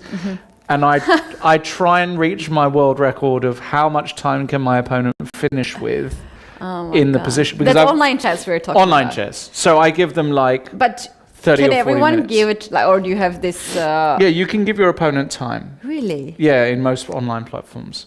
And so I just click, click, click, and I just have this race where I try and beat and I think my world record at the moment is 36 minutes. So if we start with a 1-minute game, so that means 4 clicks. So if you work out every click is 15 seconds, That's 4 not clicks is a minute times like 35, 4 times 35, 140. So 140 clicks in a minute. And I do that because you're talking about cheeky. They know I can see checkmate in 1, right? They know it because it's just checkmate in 1. Most of the time it's just so obvious. And they don't resign. And I'm like, goodness. why are you... I've got... if I had 3 seconds, it's okay. Or if I had 6 seconds, it's okay. I've got 35 seconds. Why aren't you resigning? Like, and especially like when I've deliberately gone into the line, which gives me mate. So I'm like, okay, I'm going to punish you. That's what I did. Wow. There you go. Look at you. All right. I tell you who doesn't do it. Jing Yao Tin. He does not do that. No. But I tell you what he does do. He plays some very solid chess. He's never had a worse position, this guy, in his career. Very solid. He's only ever been slightly worse. He's never lost. No, I'm exactly. He's very stable in He's this, very stable. in this tournament. And he's playing against Izan Shulov here. Now, I don't know whether he's trying to win. I guess he is. I guess White is just saying, well, I've got a bit of a space advantage, got the bishop. But of course, it should be a draw. 4 against 4. Black's got an active rook. We're not going to spend time here because it should just be a draw. Li Di, by the way, survived a pretty tough position. I think at some point he was totally dead. Look at that. He was He's just totally lost. dead. What happened? How did he survive? So far, so good for White. Rook b4, massive blunder, humongous blunder. And it doesn't look like one, but look at this tactic that he missed. Rook takes a6. What an awesome tactic. Brilliant move. Like when you take it, then I have c2 and you cannot stop this pawn. Yeah, you have to give up a rook for the pawn. But the point is to takes. We now reach a theoretically drawn ending. The 2 separated pawns, 2 against 3. You can try here, but you will never get anywhere. The black king is just too solid. You put a bishop on f6. There's just no way you ever... And in fact, they didn't... Oh, yes, they did. They did play on a bit. Let's have a look. So this is the setup that Li Di had. He just kept the bishop on the long diagonal. Even with the king, look at that setup here. Bishop on the long diagonal, covering the only penetrating square. You put your king up. If you get checked, the king can't make any progress. Just a total draw. You just keep that bishop anywhere on the here. diagonal, and you don't go king on h7, you go king g7, king g8, not allowing white to get any closer to the pawns. So nice fortress there by Li Di. Jagdish Siddharth won with the black piece against Max. Has quite a big win actually, that one. That means that Siddharth is back in the mix. Vitokin we already saw won a long time ago. Gavrilescu has won. Alexienko has won a pretty nice game. So that even means that Alexienko, he's still a point behind, but he's within distance. Those are the main results. And actually, it's possible, Ketty, that we get a relatively short round, because if this is the only game left of the top 20, top 15 boards, well, this is just a draw. It's just a question of how much these guys want to play. Personally, I don't like the idea of playing here. I think it's then it's difficult to change your mindset. That's also true. And just agree on a draw. But in this game, it has been always equal. I see it at the board two, board four. They are actually talking and analyzing the game. They have just finished the game in a draw. Yep. So that makes it, we have board 2 in progress. Are you sure? That doesn't look finished to me. Oh yeah, no it is. Yeah, they have finished. There you go, yeah. So let's go to board 2. Okay, so what happened in this game? Board 2, we had the d8 equals bishop. He did take with the rook as expected. There was a check. The king did come to d6 as expected. And queen f6 as expected. So far so good. And c4. This is an interesting move. This is a very interesting move. After b takes c4, I guess the idea here is that he wants to use the c5 square for his king sometimes, like king c5 now. And if I take on e5, can I take? I mean, it's kind of crazy, but maybe it's not ridiculous. Because after check king b4, I'm never getting mated. Your pawn, yes, you can push your pawn down to the back, but at least now I'm, at least for the moment, covering everything. Maybe I can put my queen on c5, my rook on f8. It's a long shot. I think white probably still knows he's winning here, but it's a long shot.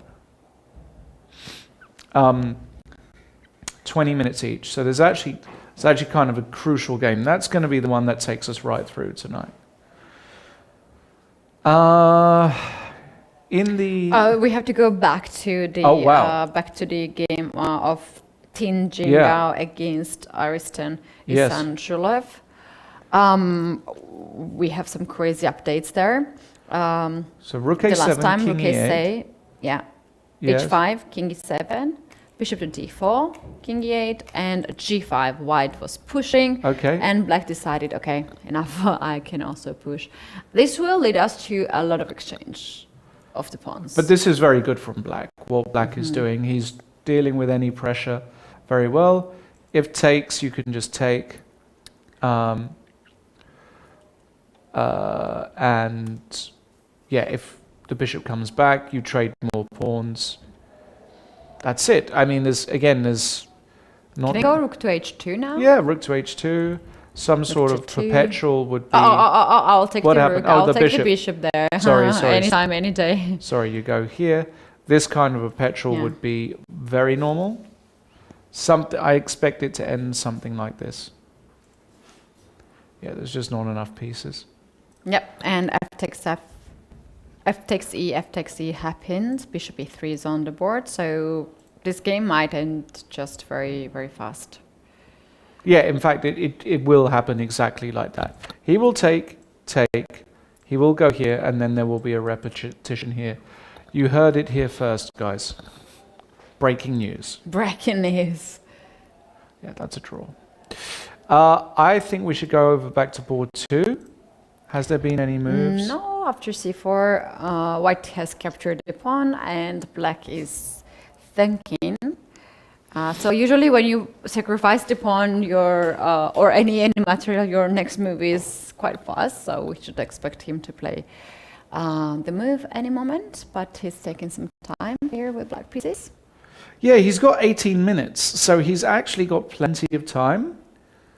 But the position is so difficult to play, like just difficult, practically difficult for both sides, but much more for black, because you have to play very precisely.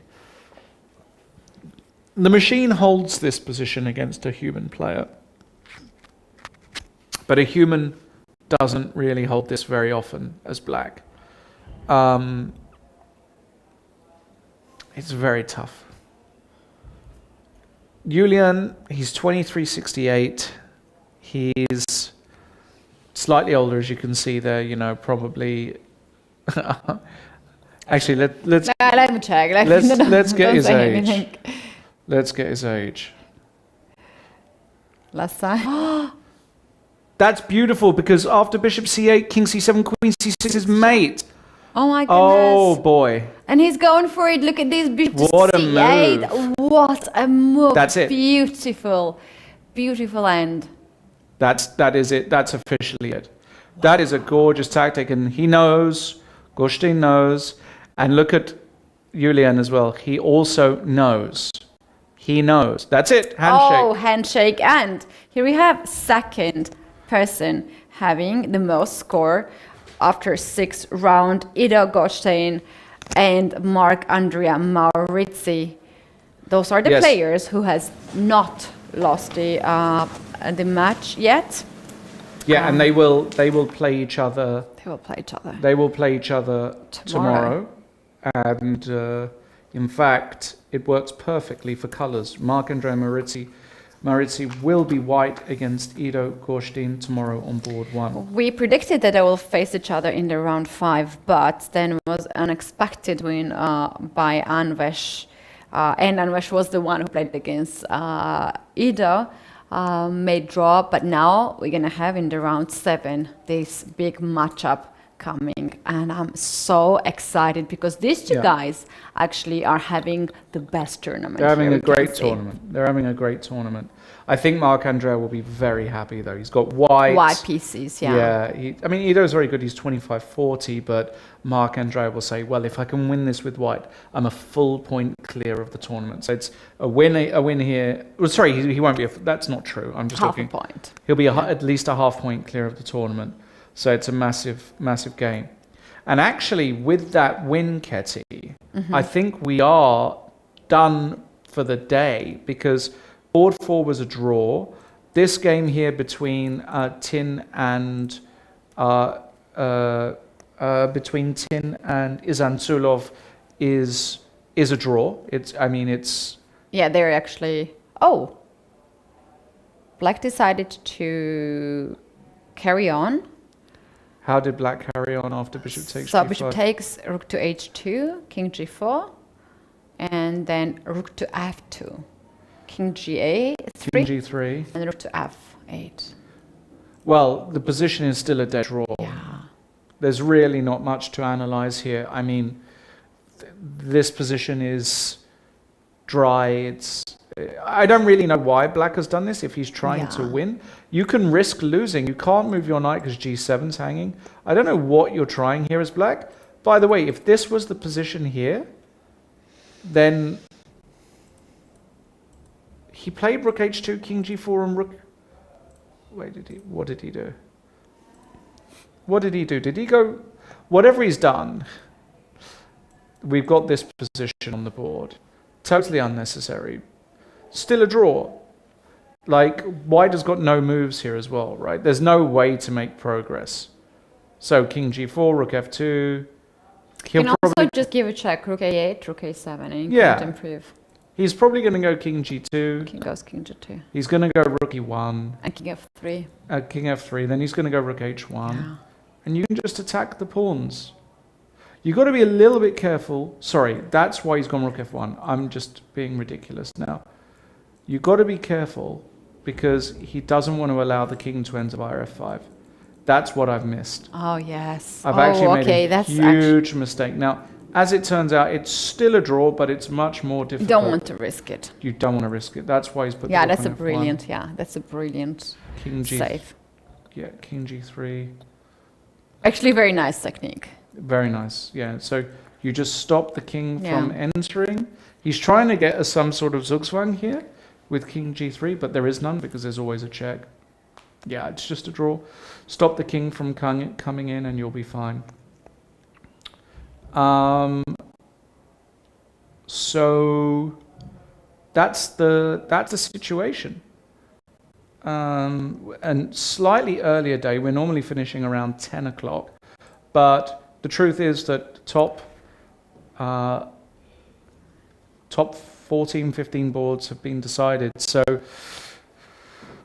I think, Ketty, now is actually a perfectly reasonable time to call an end to proceedings for today. Where the assumption here is that Tin is going to draw, and would be very surprised if that game goes on for any longer, or if there's any mistakes. I just don't think there can be in the position because No, they're just repeating the moves. So that's going to be us done for today. Let's Coming back tomorrow with a huge matchups. Yes. Actually, Maurizi against Gottstein, we talked about that. But how about Vasily Ivanchuk and Jules Moussard joining now the leaders and facing Edward Song, Christoph Racek, Tal Aberchel, Yeah. and Anvesh Apfa. Yeah. So that's going to be another very interesting day tomorrow. Yeah, the big boys. What tends to happen in these tournaments is the cream rises to the top, and we can see here the big guns are starting to show their class. With that, really excited about tomorrow. Thank you again so much for joining us today. Hope you enjoyed all of the action and the interviews, which we're going to try and do a few more of. And we'll see you tomorrow, same time, same place, 4:30 p.m. Round number 7. Things are getting hot. We'll see you tomorrow. Bye, guys.